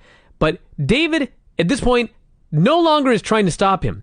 David is so into the match that he completely ignores Tony Schiavone, and literally they go to commercial as he is still ranting like a freight train on his commentary. Absolutely. And then we go to a commercial break. We come back from the commercial break, and the heels are working over Ricky's arm. Now, I screwed up the story a little bit, because Ricky was still running wild when we went to commercial. When we come back from the commercial, they're working over his arm. And David says they still have Ricky's arm. Because in David's mind, he's so into the match, it's like the commercial never even happened. And all of the fans watching at home were actually in the building watching the match with him. That is a level of excitement for a match that I don't think I've ever seen in all my life from a commentator. It was like the rest of the world didn't even exist to this man. No. He was in his own universe calling this match. Tony didn't exist. The fans didn't exist. The camera didn't exist. His commercial break totally didn't exist. And he just barreled on through. So I didn't write down actually very many examples of what he said, but my 2 favorites were, one happened more than one time. We had a long heat segment on Robert. Actually, I should preface this.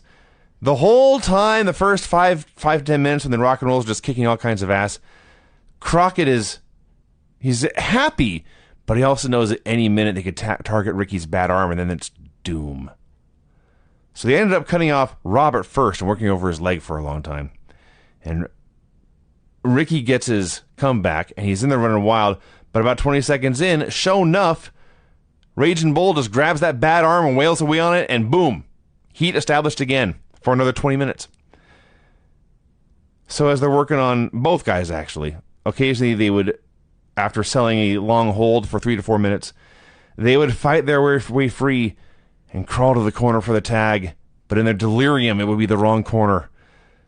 You could hear David Crockett screaming to them, "Wrong way! Wrong way!" And then best of all, when they have been destroying poor Ricky Morton's arm for 5 minutes, Ricky has explained to the camera and to his partner Robert, "I can't feel my arm. I can't feel my arm at all." He fights his way free. He throws off a half a dozen rapid punches with his good arm. The heel retreats to the corner. Ricky charges in, and the heel dodges, and Ricky goes bad arm into the turnbuckle. And David Crockett screams, "Oh no!" Can't take it. Just can't take it. So the spot was even better because Right before it happened, Paul Jones goes over to the commentary booth, and he says, "You guys better not go to commercial, because Ricky's going to give up at any time." And Crockett, with utter disdain in his voice, says, "He'll never give up." Paul Jones walks away, and right as he's muttering this, Ricky does the giant dive, and the heel moves, and he whacks his shoulder in the corner and falls down, and David's just devastated. Like I was about to prove Paul Jones wrong, and damn it. So finally we got the hot tag to Robert. He ran wild with backdrops and drop kicks and sleepers like a good old school tag team babyface. Before he got the tag, as Ricky is crawling to the corner, David is begging. He is pleading. He is begging God to just please let this man tag. And he did. He did. So we get the backdrops and the drop kicks and the sleepers, and it quickly breaks down into a four-way. Robert hits an O'Connor roll, but the ref has his back turned, putting Ricky out of the ring. So he misses that Robert has the man's shoulders pinned for a 3 count. And then Rude clotheslines Robert, bails out of the ring. Raging Bull pulls himself on top, grabs a handful of tights, and the ref counts 3, and we got us some new champs. The only thing this was missing was for David Crockett to quietly turn to Tony and say, "Tony, I'll see you tomorrow." And then we'd never see him again. Just quit the territory. So they had a grand celebration with their new shiny tag team belts. Goes to commercial. They come back. The champs have joined the announcers. They replay the finish. We'll have several highlights of the match. But most of the finish, where David Crockett is adamant that not only did the referee miss this pin, but Rick Rude was not the legal man when he hit Robert at the finish.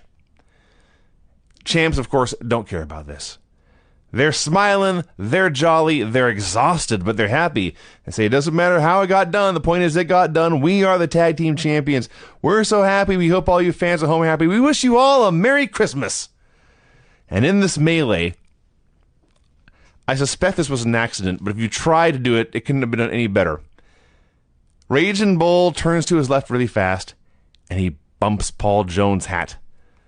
And Paul Jones's hat comes halfway off. And we see the sides of his head are shaved. And his eyes bug out, and he reaches up and he grabs his hat and he pulls it back down. It was such a perfect tease. There were 2 great moments in addition to this. One is at the finish, when Paul Jones jumps in the ring to celebrate, his hat actually fell off. Oh. But it's from a long way away. Yes. And you see him quickly reach down and put the hat back on his head. But David is just flat out disgusted, and he has to recap the finish with the heels right there, and he's arguing with them, and he's yelling at him, and he's calling them cheaters, and they're having their big celebration, wishing everybody Merry Christmas, and then David's like, "We gotta go back to the video. We gotta show the fans how you guys cheated and won the belts." So David is already, he's just so mad. He can barely contain his anger. He's yelling at the heels. It's the worst day of his life. He throws it back so that the fans can once again see how the heels have cheated. And when they show the replay the last time, suddenly David notes, "You also pulled the trunks." Yes. And his brain explodes.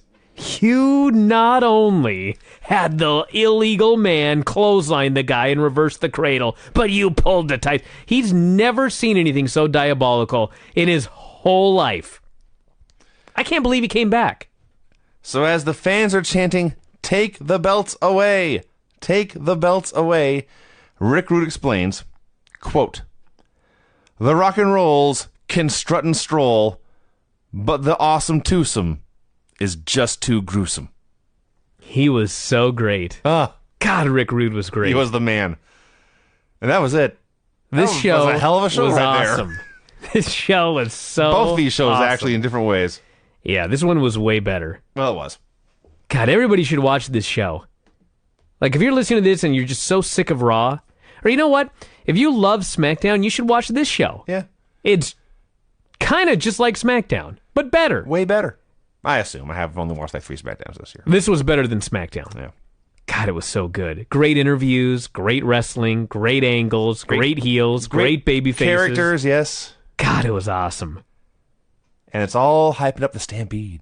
Oh, yeah, That's the the way. Stampede. I mean, it's kind of a footnote after that tag title match, but the one thing that is so clear about this promotion, they promote, and once that event is done, promote the next one. That's right. Always looking forward. You can say that the last one was the greatest of all time, but then you got to move on to the next one.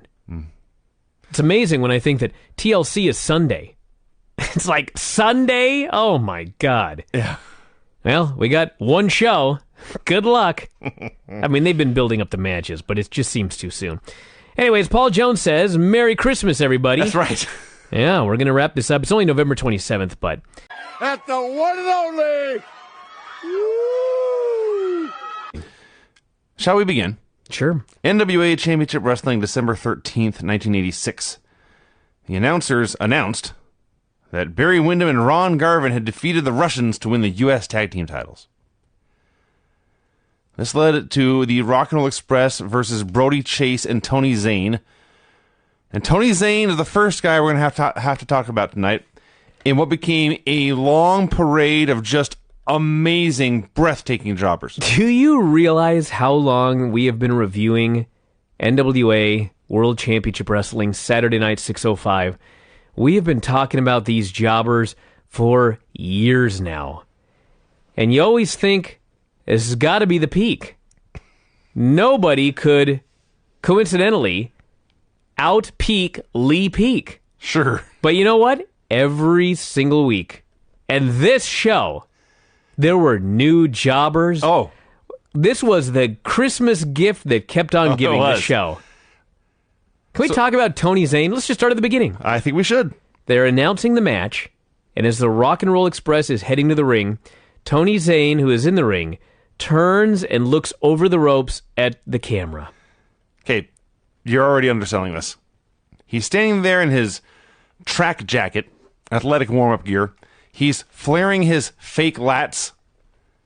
His face is totally blank, like a zombie.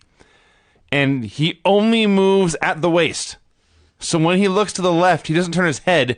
He turns at the waist, and his arms are out to the sides because he's flaring his lats, and he spins that way, and then he spins back the other way, like a poorly made action figure. He looked like a cross between Bobo from Finding Bigfoot and you, which is an amazing amalgamation there. I don't even know. And you know what? When this guy looked in the camera like such a creep, all I could think was, no wonder Vince banned this. Well, yes, you should all aim to be higher than Tony Zane. It can't get much lower. So then he started to wrestle. I did write that he is both flabby and horrible, so we may be related. The Rock and Roll Express dabbled with him for 30 seconds or so. Dude, this show is the best thing that ever happened in your career. I have risen in your esteem. God, I look back now and think, Vinny was amazing. To compare yourself to Tony Zane is... You need to see somebody about this lack of self-esteem. See. I mean, come on. Look at this fucking guy. What is the opposite of delusions of grandeur? He was so horrible. Delusions of pity. Delusions of Tony Zane. They wrestled him for about 30 seconds and said, fuck this, tagged him out, never tagged him back in. Yeah, think about that. They had to protect Tony Zane by beating Brody Chase. We would rather wrestle Brody Chase for 2 minutes. They wrestled him for 2 minutes. They pinned him with a double dropkick. You know what's amazing about Tony Zane is how spectacularly he has regressed. This was not the first time we've seen him. No. We've seen him many times. Dozens. And this was his worst ever. He stands out. On the list of great Tony Zane matches, this is in the low end. The Rock and Roll Express. Please tell me the list of great Tony Zane matches that I've been missing. I don't know. Live radio, everyone. The Rock and Roll Express then cut a promo calling out the Awesome Twosome. They promised to get their titles back. Ricky Morton's bangs were in phenomenal form here. Dude, you can add a hairy back to the list of Robert Gibson's weaknesses. It was so disgusting. Oh, God. Like, you can't get a rat to just shave that off. Really? He was a busy man. No. I've watched him. I don't have an answer. Speaking of not having an answer, the Boogie Woogie Man came out for a promo, and he promised Tony The new boogeyman is back. How does that work? I don't know. Did the new boogeyman show up and leave? Are you just the new boogeyman now for the first time? He was happy to have new music. He told the little chillin' to be good, so Santa Claus would bring them something nice. You know Uncle Pizza's down the road? Sure do. They have a Santa there. He was there last year. 2 years ago. And Whitney and I were getting pizza and we saw Santa. And so Whitney sat on his lap for a photo and he gave the hook 'em horns. This is the most awesome Santa like ever. metal? Oh, yeah. So this year, we brought the baby in for the baby's first ever Santa picture. Baby wailed, as all babies do. So then today, we took the baby to Country Village because it was cookies with Mrs. Claus. Oh. Yeah. Mrs. Claus and her cookies. So we took the baby in thinking, well, she was afraid of Santa. Let's put her with Mrs. Claus. Maybe she'll take to this a little better. Nope. Wailed. Howling. Anyway, the Boogie Woogie Man here looking into the camera and giving the chillin', as he said, a message about being good for Christmas. I was like, this led to millions of nightmares around this country. He was the fucking most horrifying looking dude. And his Christmas message to the children came off like a threat. Like, if you're not good, I'm coming to get you. He did promise that if he won one of the bunkhouses, he would give all $25,000 to the boys and girls. Yeah, if he wins even one, he said. Yeah. Talk about a lack of confidence. There's many out there to be won. You and the boogeyman have something in common here. It is exactly that. That's the only thing. That is the only thing. Went to break. They came back. The Superpowers got a promo. Nikita called out Paul Jones and the Awesome Twosome and the Russians and the Four Horsemen, Tully Blanchard in particular, Ric Flair in particular, promised Flair would lose the world title in Philadelphia tonight. And then it was Dusty's turn. Dusty Rhodes began to scream at me. He's fatter every week. He was screaming at me that he and Nikita and David Crockett had gotten funky like a monkey the night before. And they were going to get funky like a monkey again in Philadelphia. Then he says, you know what I'm saying? Uh-huh. I have no idea what he's saying. And also Chicago. What in the hell was he talking about? They got funky like a monkey last night? He said Ric Flair had never been funky like a monkey. That's not true. But he looked like a monkey. And he looked like a turkey. How can anyone say wrestling in the 80s wasn't great? Well, I watched this and I thought, think of all those youngsters nowadays that go on YouTube and they watch the best of Dusty Rhodes promos, and he's like this larger-than-life legendary talker in their mind. They never watched this weekly stuff. No. This guy was, I guess you could describe him as the best delivery ever for just completely rambling, nonsensical promos. Just bullshit. He had nothing to say Just here. went hearing bullshit for 30 seconds. It was awesome. And Nikita is like, Lana, just a male Russian. This fake accent. Yeah. Have you seen her on Total Divas? Did you see Hell the no. clip with her and Anvil? No. Oh, man, it was all over. So, Lana is, I guess, in Calgary with Jim Neidhart. She's at Natty's house. I was going to say, Anvil got confused and thought she was his daughter. And the storyline is, first off, Lana speaks in her real voice. Perfect. Which she claims. That's just wonderful. She claims it's an American accent that she's putting on for television. Ah. Yeah. But anyway, the storyline is Anvil takes her out to show her how to shot put. And so she goes out there and she spins around and throws it and it goes right through his windshield. It's like the fakest thing. You watch it and you realize this is why they're down to 500,000 viewers. This is completely ridiculous. And she's wearing almost nothing. It's still not enough. But yeah, I thought about that when I saw Nikita. Andersons versus Randy Mulkey and Mike Simani. About a year and a half ago, I tweeted out a picture of Dennis Condrey working over a jobber saying, this guy's the biggest jobber I ever saw. And every time I see Mike Simani, I think, hey, that's that guy I tweeted about. Then I have to go look it up, and that guy was named Mark Cooper. So not the same person. Oh, man, I remember Mark Crook. He was bad. He was real bad. But this is a different kind of bad. Mike Simani was just out there being terrible. I was trying to eat, and I almost couldn't. He was too gross. He's so disgusting. He was balding and pale and hairy and skinny. And Ole's beating him up for a while. Actually, the part I want to point out is they get the Mulkey in there finally. The Mulkey, who, as you noted, looked like Ric Flair compared to Mike Simani. And they've got the Mulkey down, and Ole's got him down. He's leaning on the ropes, and he puts like a knee in his throat. And then he just stands on the man's face for a 5 count. And then he stands off the man's face. Then he tags in Arn. Now, here's the best part. He wasn't just standing on Randy Mulkey's face to be a dick. Because he tagged in Arn, and Arn immediately hit a gourd buster for the win. So you see, Ole was in fact working over the face. Sure. It was psychology. This Mulkey was totally horrible, but he bleached his hair. Yeah. You know what that means? He's trying. It was a conscious effort to try. Yes. I saw none of this in Mike Simani. Oh, no.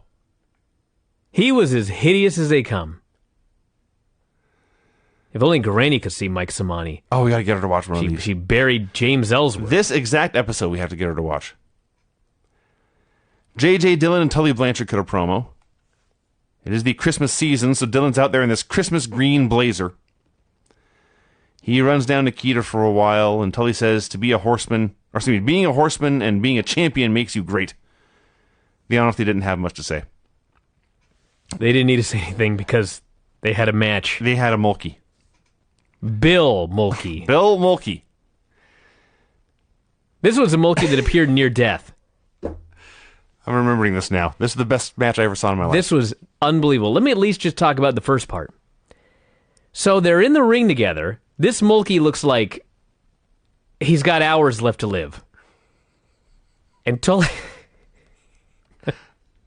I should laugh. But he just seriously looks so corpse-like. Yeah. The only question would it be illness or would he take his own life? Would he escape? Jesus. Let's just cut to the chase. Tully offers a handshake. So Mulkey goes to shake his hand. And Tully responds by slapping him across the face. Now, normally you would think, well, now Tully will just take over and beat this man. Wrong. Tully slaps the Mulkey, and the Mulkey gets all fired up.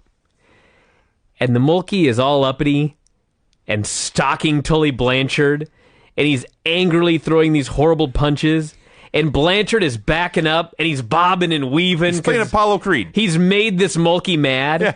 And literally, the Mulkey chases him around the ring, and finally Tully backs up into a corner, so now he's trapped. He's trapped by the Mulkey. And his response to being trapped is he grabs him, knees him in the gut, and beats the shit out of him. Yeah. That was the first spot. That was the first thing they did. Now, maybe it doesn't matter. I saw things a little differently. I saw this as the Mulkey offering a handshake and Tully's saying, all right, shaking his hand and at the same time slapping him with his other hand. I see. Maybe it doesn't matter. That's how it doesn't matter. Then we had the spot, as you described, with Tully bobbing and weaving, and this is what matters. Bill Mulkey doing the worst, furious... You have to call this a comeback. It's a comeback from one slap, but it's a comeback. But it was the worst comeback of all time. It wasn't even a comeback. It was... a flurry of offense.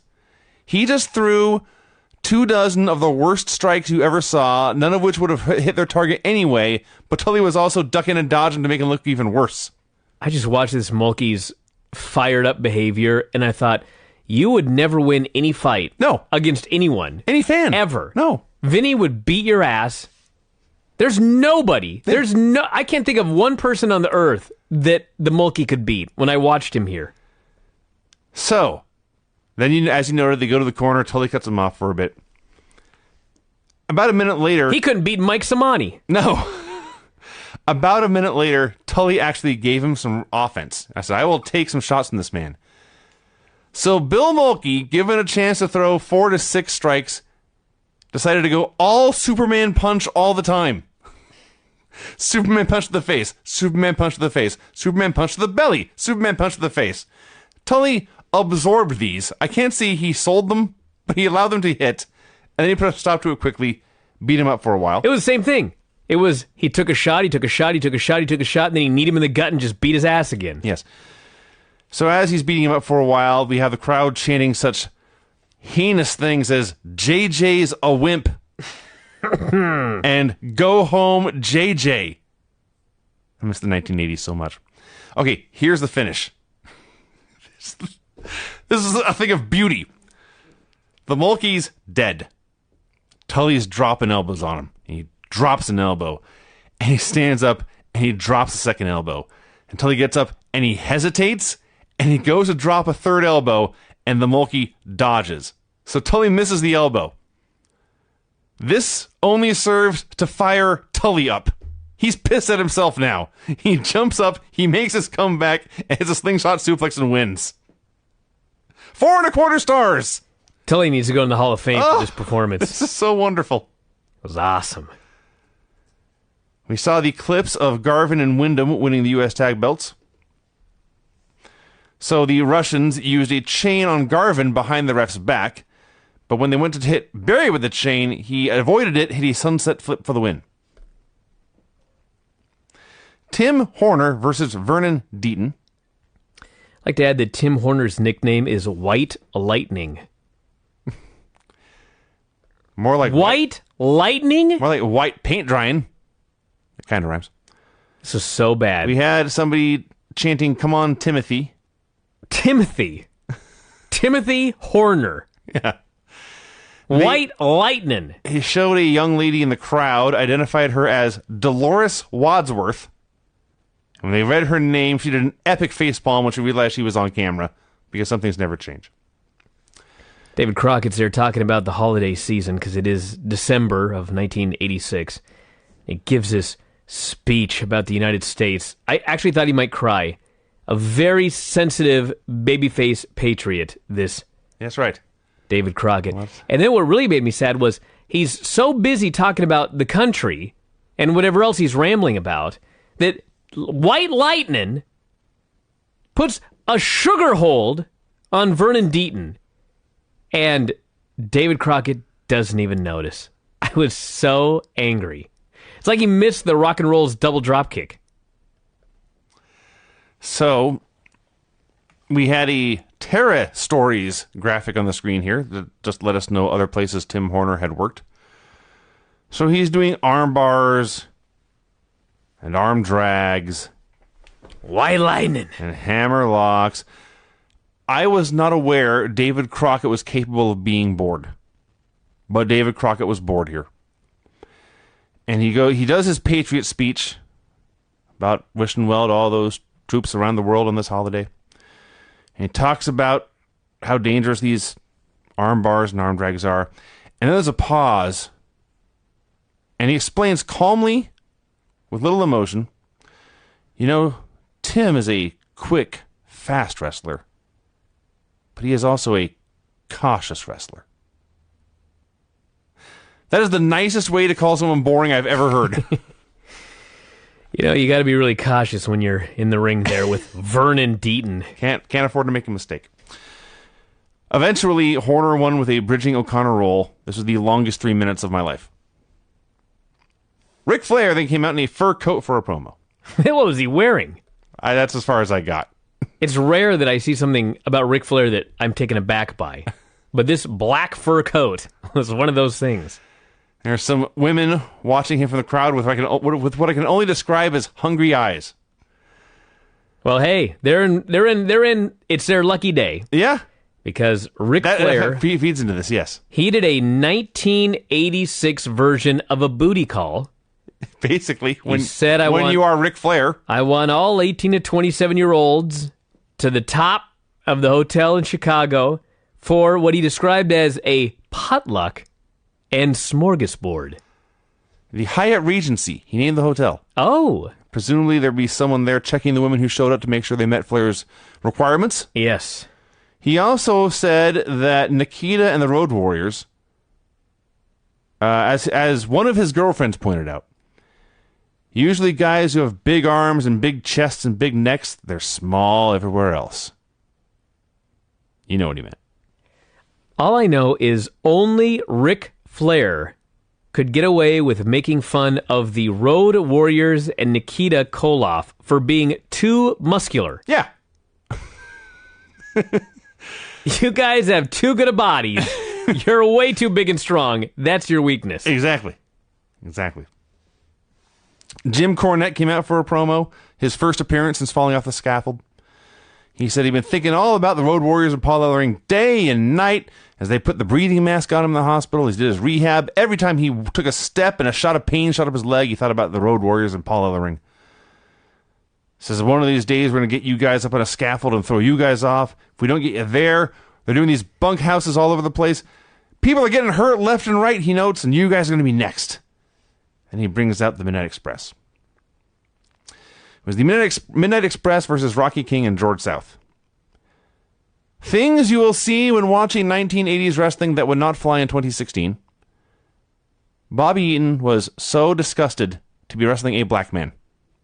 Oh, this. And every time they... Can I praise Bobby Eaton before we talk about this? Sure. Because I don't want to praise him afterwards. All right.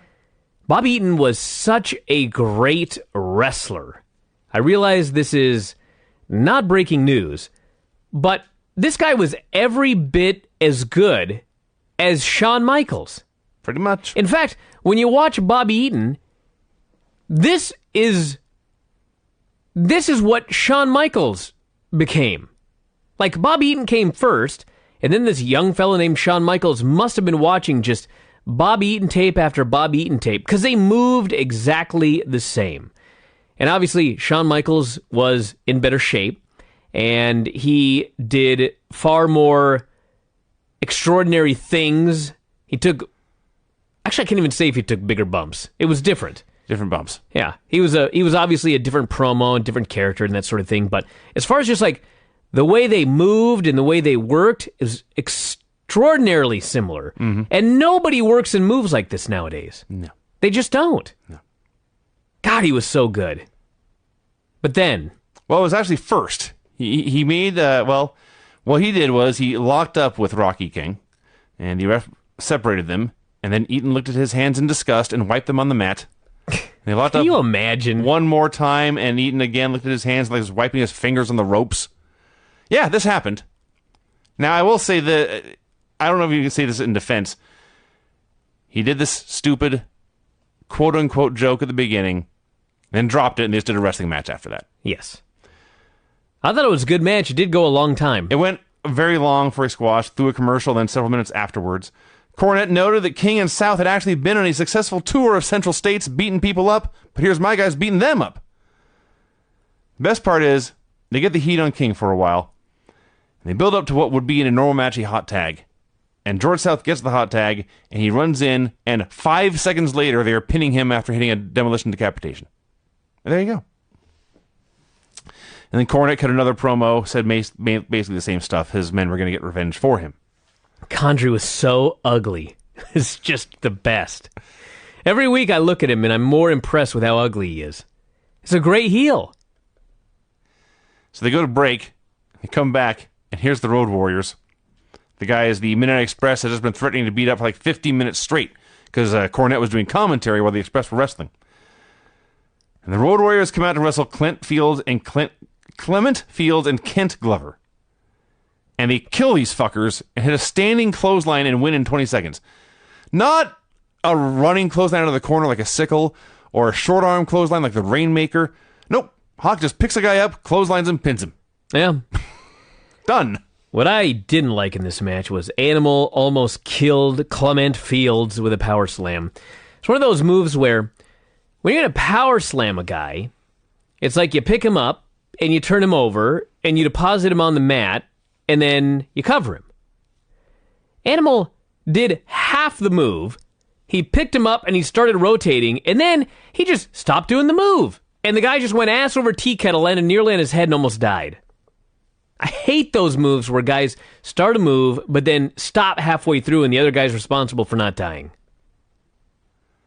And they cut a promo about beating people up in Philadelphia and their hometown of Chicago. Hawk threatened to run over people that were walking on the sidewalk, and everybody cheered. Yeah, he said, I'm so excited to get here today, I nearly hit 5 people in my car, but if you don't like the way I drive, stay off the sidewalk. And everyone went, yay! Paul Jones and the Awesome Twosome came out for a promo. This is my favorite team of all time this week. It is amazing. And Paul Jones, everything that we said about Paul Jones and his outfit the last time, it was the same outfit, except instead of a red frilly shirt, he had a white frilly shirt. But he had his top hat gimmick on and his black suit, and he just looked so awesome. And Rick Rude's out there being a badass, Raging Bull's cutting an awesome promo. And I'm just like, a year ago, Paul Jones was like a clown.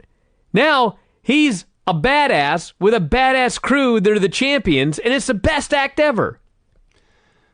Paul Jones is still losing his never-ending war to find the right camera to look at. Rude speaks for a while. He calls out the rock and rolls and says, we've got your belts now. And he calls the Road Warriors, we're not scared of you. And they call out the superpowers. And Manny pretended he didn't know Nikita Koloff's name and called him Chiquita Banana. Called it Garvin and Wyndham. And then Manny goes off and he's just on a roll. And he's running his mouth, running at every team, this and that. And there's a point where Rude thinks he's about to stop. So you can see Rude take a breath to drop one more line. But Manny just barrels on through. So Rude stops and releases the breath. And Manny's going and going. And finally Rude looks at him like, is this guy ever going to wrap it up? And Manny finally just stops. And they're done. And they leave. Barry Windham versus Larry Stevens. If you go back and watch this show, Larry Stevens, in the 30-something years that I've been watching pro wrestling, he had the worst headlock I've ever seen. Am I wrong? It was a bad headlock. It's like he thought the guy was wearing a giant helmet. I don't even think he made contact with the guy's head. He built Saturn's rings around the guy's head. Mm-hmm. And the guy had to struggle to not fall out of this headlock. They wouldn't have had to pretend he couldn't escape. Jesus, this was so horrible. They were listing some of the Bunkhouse winners, including Big Bubba, Barry Windham, and Dusty Rhodes. I didn't even write down the finish. I am assuming Windham won with a lariat. I think so. Did you write it down either? I was busy marveling at the headlock that I witnessed in this match. All right, here we go. All right, allow me. Randy Barber and Pat O'Brien, which I just realized he has Brian in his name, against Rick Rude and Manny Fernandez. Pat O'Brien, at this point in the show, and he may have been trumped later, I can't remember. I'll get into it in my notes, but he was the worst jobber I've ever seen. I'll let you describe his look. But let's talk about the fact that this man could not hit the ropes. He could not bump. He could not do anything. But he put a lot of work into his look. At one point... Are you sure? Yeah! Go ahead. Well, he had a Misawa green and white tights with clover leaves on them. He ripped off Misawa's gear. Because he's Irish. Okay, fine. He had brown hair, a brown mustache, but a white beard. So you're implying he dyed his beard white? No, I don't know. I think he just dyed the rest of it brown. That's possible. But left the beard part white. Yeah. Why? I have no idea. Maybe it's an Irish thing. See, I'm thinking that's just what he looked like. Only that part of his beard had gone white, and so he grew it out. He took a tackle at one point and sold it, not by bumping, but by spinning around in a full 360 and then sitting on his ass. Am I exaggerating? No. He got thrown out of the ring, and our main man, Paul Jones, went over and kicked him in the head. And I looked at it, and I thought, Paul Jones is he's the coolest man I've ever seen next to this Pat O'Brien. He looked like Rick Rude next to this guy. And speaking of Rude finally has had enough of this fucker, and he kicked him right in the face and busted his nose, and Pat O'Brien is bleeding everywhere. And I don't like to see guys get hurt. I don't like to see dudes kicking other dudes in the face. But you could just see watching this match that Manny Fernandez and Rick Rude were like, what in the fuck is this guy? This Pat O'Brien. Was he not the worst? So we talked about his gear. We talked about his beard and his hair and whether it may or may not have been natural. He was, of course, also short and fat and pale. At one point, I said he looked to be in his mid-40s, and you said he's at least 10 years older than that. We're almost in our mid-40s. Yeah, he's way older We than don't us. look like this guy. No, you're right. He was at least in his 50s. At the same time, if you told me this is the first time he was ever in a professional wrestling ring, I would absolutely believe you. He looked like he'd never done any of this before. There was a point when Rude and Fernandez went to like double whip him into the ropes, and it was like he didn't want to go, and finally they just said, run, fucker, and they pulled him as hard as they could. He screamed in terror, hit the ropes like with his chest, and then turned and came back at them so they could hit him. I think that was the point where Rude said, fuck this. I have a responsibility to everyone in the back to make sure this guy never gets into a ring again. And then the snuff film started, and they tortured him for a while. What else? From the very beginning, by the way, reasons to love Rick Rude and Manny Fernandez. When Rick Rude came out at this time in real life, he was using Sade's Smooth Operator as his song. And they obviously are not airing that on WWE Network. But the generic sleazy ripoff they have may be even better. Oh, it's better. It's awesome. It's so amazing. Great. So they're out there. You mentioned when they had tried to throw him through the ropes, you undersold what a Herculean task this was. They almost had to take off the bottom rope to get him out of there. They just go to throw him out of the ring. Everyone, I was a horrible wrestler. I could get thrown out of the ring and not kill myself and not hurt anything and have it look okay. Pat O'Brien just goes diving. There's really three. You could go. There's four options you have. You can go over the top rope. You can go between the top and middle. You can go between the middle and bottom, or you can just hit the mat and roll that under the ring. Any of these will be fine in the long run. Pat O'Brien doesn't know what to do, and they throw him, and they let go, and he goes flying directly into the bottom rope like he was aiming for it, and he goes to the mat and just collapses. And they just kind of push him down with their feet and push him out of the ring. This dude's bleeding everywhere. I think it was the boot that broke his nose, although Rude followed up on that by rubbing his face in the mat repeatedly. There's blood on the mat. There's blood on his chest. There's blood everywhere. Yeah. David is begging for them to pin this guy.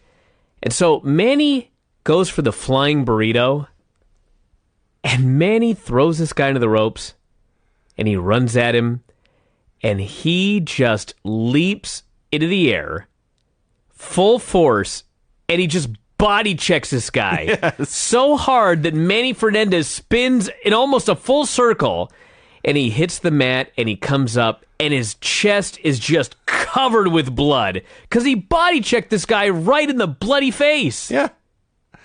And then at last they pinned him. This was amazing. Oh my God. This was something else. God, this is one of those matches where you think it's got to be real. Yeah.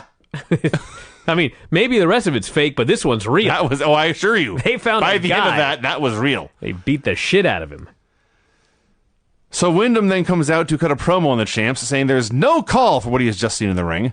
He's upset at Manny's lack of sportsmanship. Yeah. Oh, yeah? He hopes someday he gets a chance to try out the world champs for himself, and he also cut out Ric Flair because the world title is his ultimate goal. Jim Garvin and Precious come out. So Jim awesome. Garvin talking is the best. Jim Garvin wrestling. Well, yeah, because his wrestling sucks. Jim Garvin wrestling is not the best, but his talking is so great. First, he says he's been looking all over the building, looking in all the hallways and the offices, looked in the parking lot and the back lot. I can't find any Armstrongs. I can't find Bullet Bob. I can't find Brad Armstrong. You know, if someone hit my dad with a garbage can, I'd be eager to fight. These Armstrongs, they're cowards. You can't find them anywhere.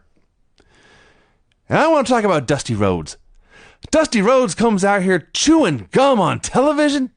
If I was Ted Turner, I'd slap that gum out of his mouth myself. You can't come on TV chewing gum. And as for you, Barry Windham, who are you to tell Rick Rude and Manny Fernandez how to wrestle their matches? You stay out of their nose, or you keep your nose out of the business. He stops, and he turns to Precious, who's his real-life wife. They make out for a minute. He stops and says, I'm going to go get a cardiovascular workout right now. And I was hoping they would just leave. But no, they had a match. It was Jimmy Garvin versus Art Pritz. Jimmy Garvin's got these new tighty-whities. Are these new? No, he's been wrestling these for a while. It must be. You know what it was? It was because he came out, he had his tighty-whities, but he had like... He had the sequined jacket and like booty shorts. They were booty shorts. Yeah. And I was like, what the fuck? And frankly, even though they covered more skin, it would have been far worse to see him wrestling in those. They were grotesque. Yes. And then Precious starts taking them off. Oh, yeah. And he's got tighty-whities. And his legs are skinny. And he's got that weird body type. This just should have been outlawed. It's hideous. So Art Pritz took the very worst guillotine drop on the ropes I've ever seen. And it went on too long, and Garvin hit his brainbuster and won. The Andersons cut a promo. Ole says, we should be champions, not Rude and Fernandez, but the problem is Jim Crockett's protecting them by putting so many teams between the two of us. He said he had promised Dusty Rhodes would not survive 1986. He realized 86 was almost done, but he wouldn't survive 87. He wasn't leaving until Dusty was done. Threatened Ron Garvin and Barry Windham. And then Arn notes the talent in this company is so high, any team could lose in any night, and that includes you, Fernandez and Rude, and also includes you, Windham and Garvin. He says, I've fought Ronnie Garvin many times. I have great respect for that man, but we're going to take you out. And he also called out the superpowers. Jimmy Valiant versus Bill Tab. Before this, actually, they're going to the break, and we get the famous, let's face it, the best is right here.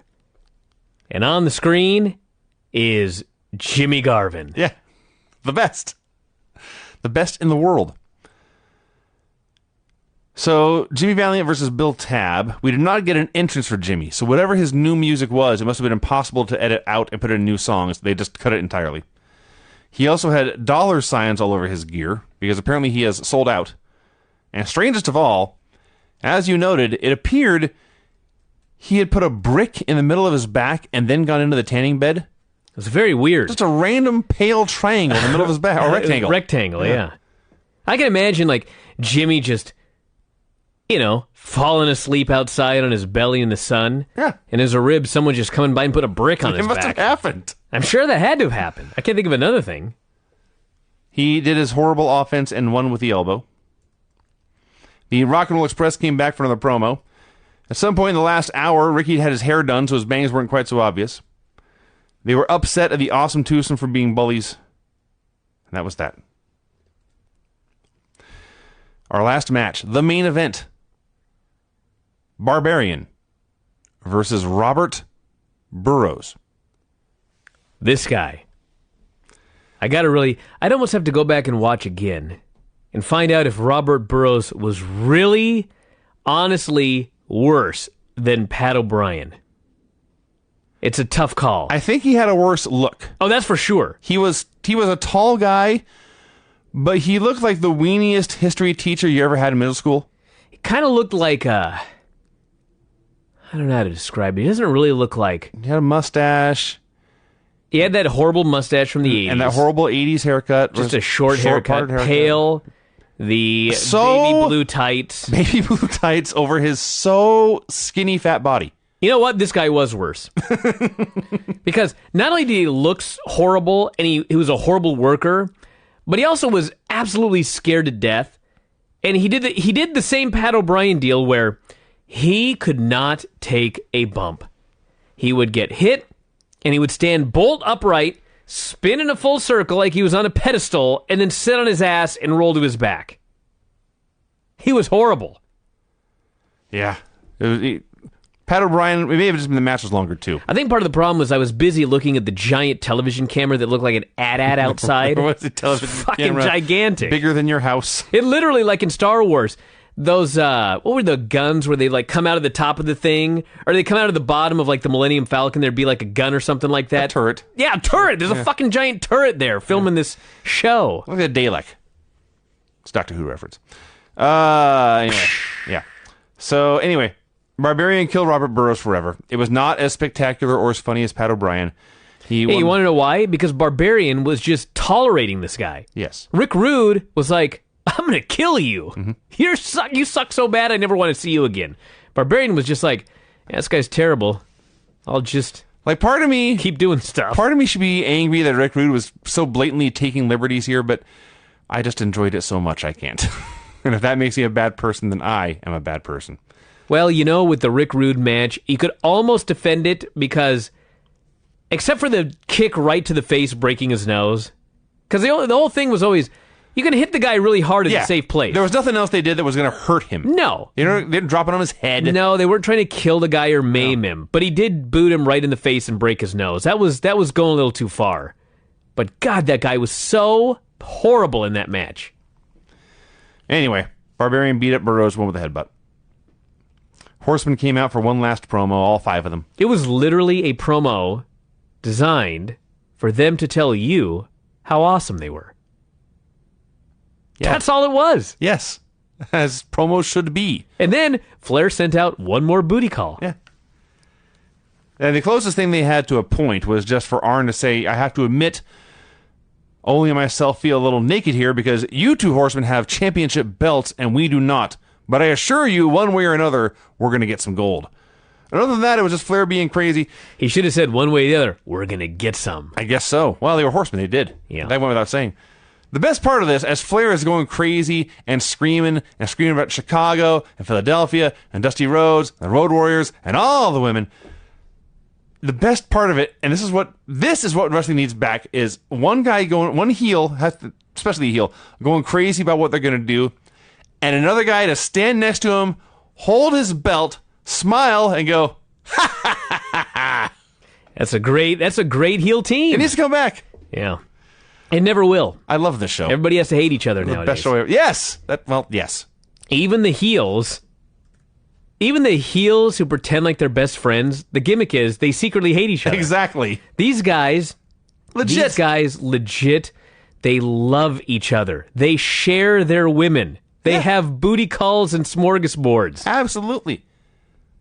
What's happened in this business? No friends anymore. There are no friends anymore. It's too bad. So that's the show, everybody. Please go back. If you don't watch anything else, just go back and watch Pat O'Brien. And what's the other geek's name? It don't matter. It does matter. Robert Burroughs in the match with the Barbarian. I thought you meant the other geek in that match. Just watch their jobber performance. I need to bring up Pat O'Brien. There's one other thing I forgot about. Can I say one thing before you get into this? I want you all to watch this because I remember when I was coming up in this business years ago, there was always the whole thing about don't call them jobbers. They're carpenters. They're helping build the next generation. I was often told, you know what? Sometimes the jobbers are the best workers on the crew. They're such great jobbers. All they do is go out there and they make the stars look better. What a load of bullshit. These fucking jobbers are horrible. Like, there's 3 jobbers or so that I've seen in the whole time we've been watching this that I'm like, this fucking guy deserves a lot better. But that's it. These guys are so horrible. Like, they're worse than Man Off the Street. Like, nowadays, they do performance center tryouts, and they call in 50 guys, and they want to find, like, the top 10. This is like, they took 100 guys off the street, and they look for the bottom 10. Oh, man, you're in way too good a shape. Yeah. You've only got 3 chins. You're out of here. And you know why? Because that makes the stars look better. You're right about that. But it's not like they made the stars look like better workers. The stars are fucking learning to work, fucking trying to carry these idiots. Yes. The last spot I wanted to bring up, because it was so great. they had established, I think it was before the broken nose, but everyone in the world knew that Pat O'Brien was the worst wrestler out there. And they throw him into the corner to tag out. And he tags to his partner, and I've closed my notes. It doesn't matter what his name is. He comes in, I believe it was Manny. Manny hits a headbutt. It was Randy Barber. Manny Fernandez headbutts Randy Barber. Randy Barber takes a bump, rolls back to his corner, and tags Pat O'Brien back in. It was as if they were saying, we're not done with him yet. Go tag him back in. You know, I have respect for any man with two hands. Any man with two fists has a fighting chance. Bullshit. Any man that gets in that ring has my respect. But let's not fool ourselves. These men were horrible, horrible professional wrestlers. And that's the show. That was a great show.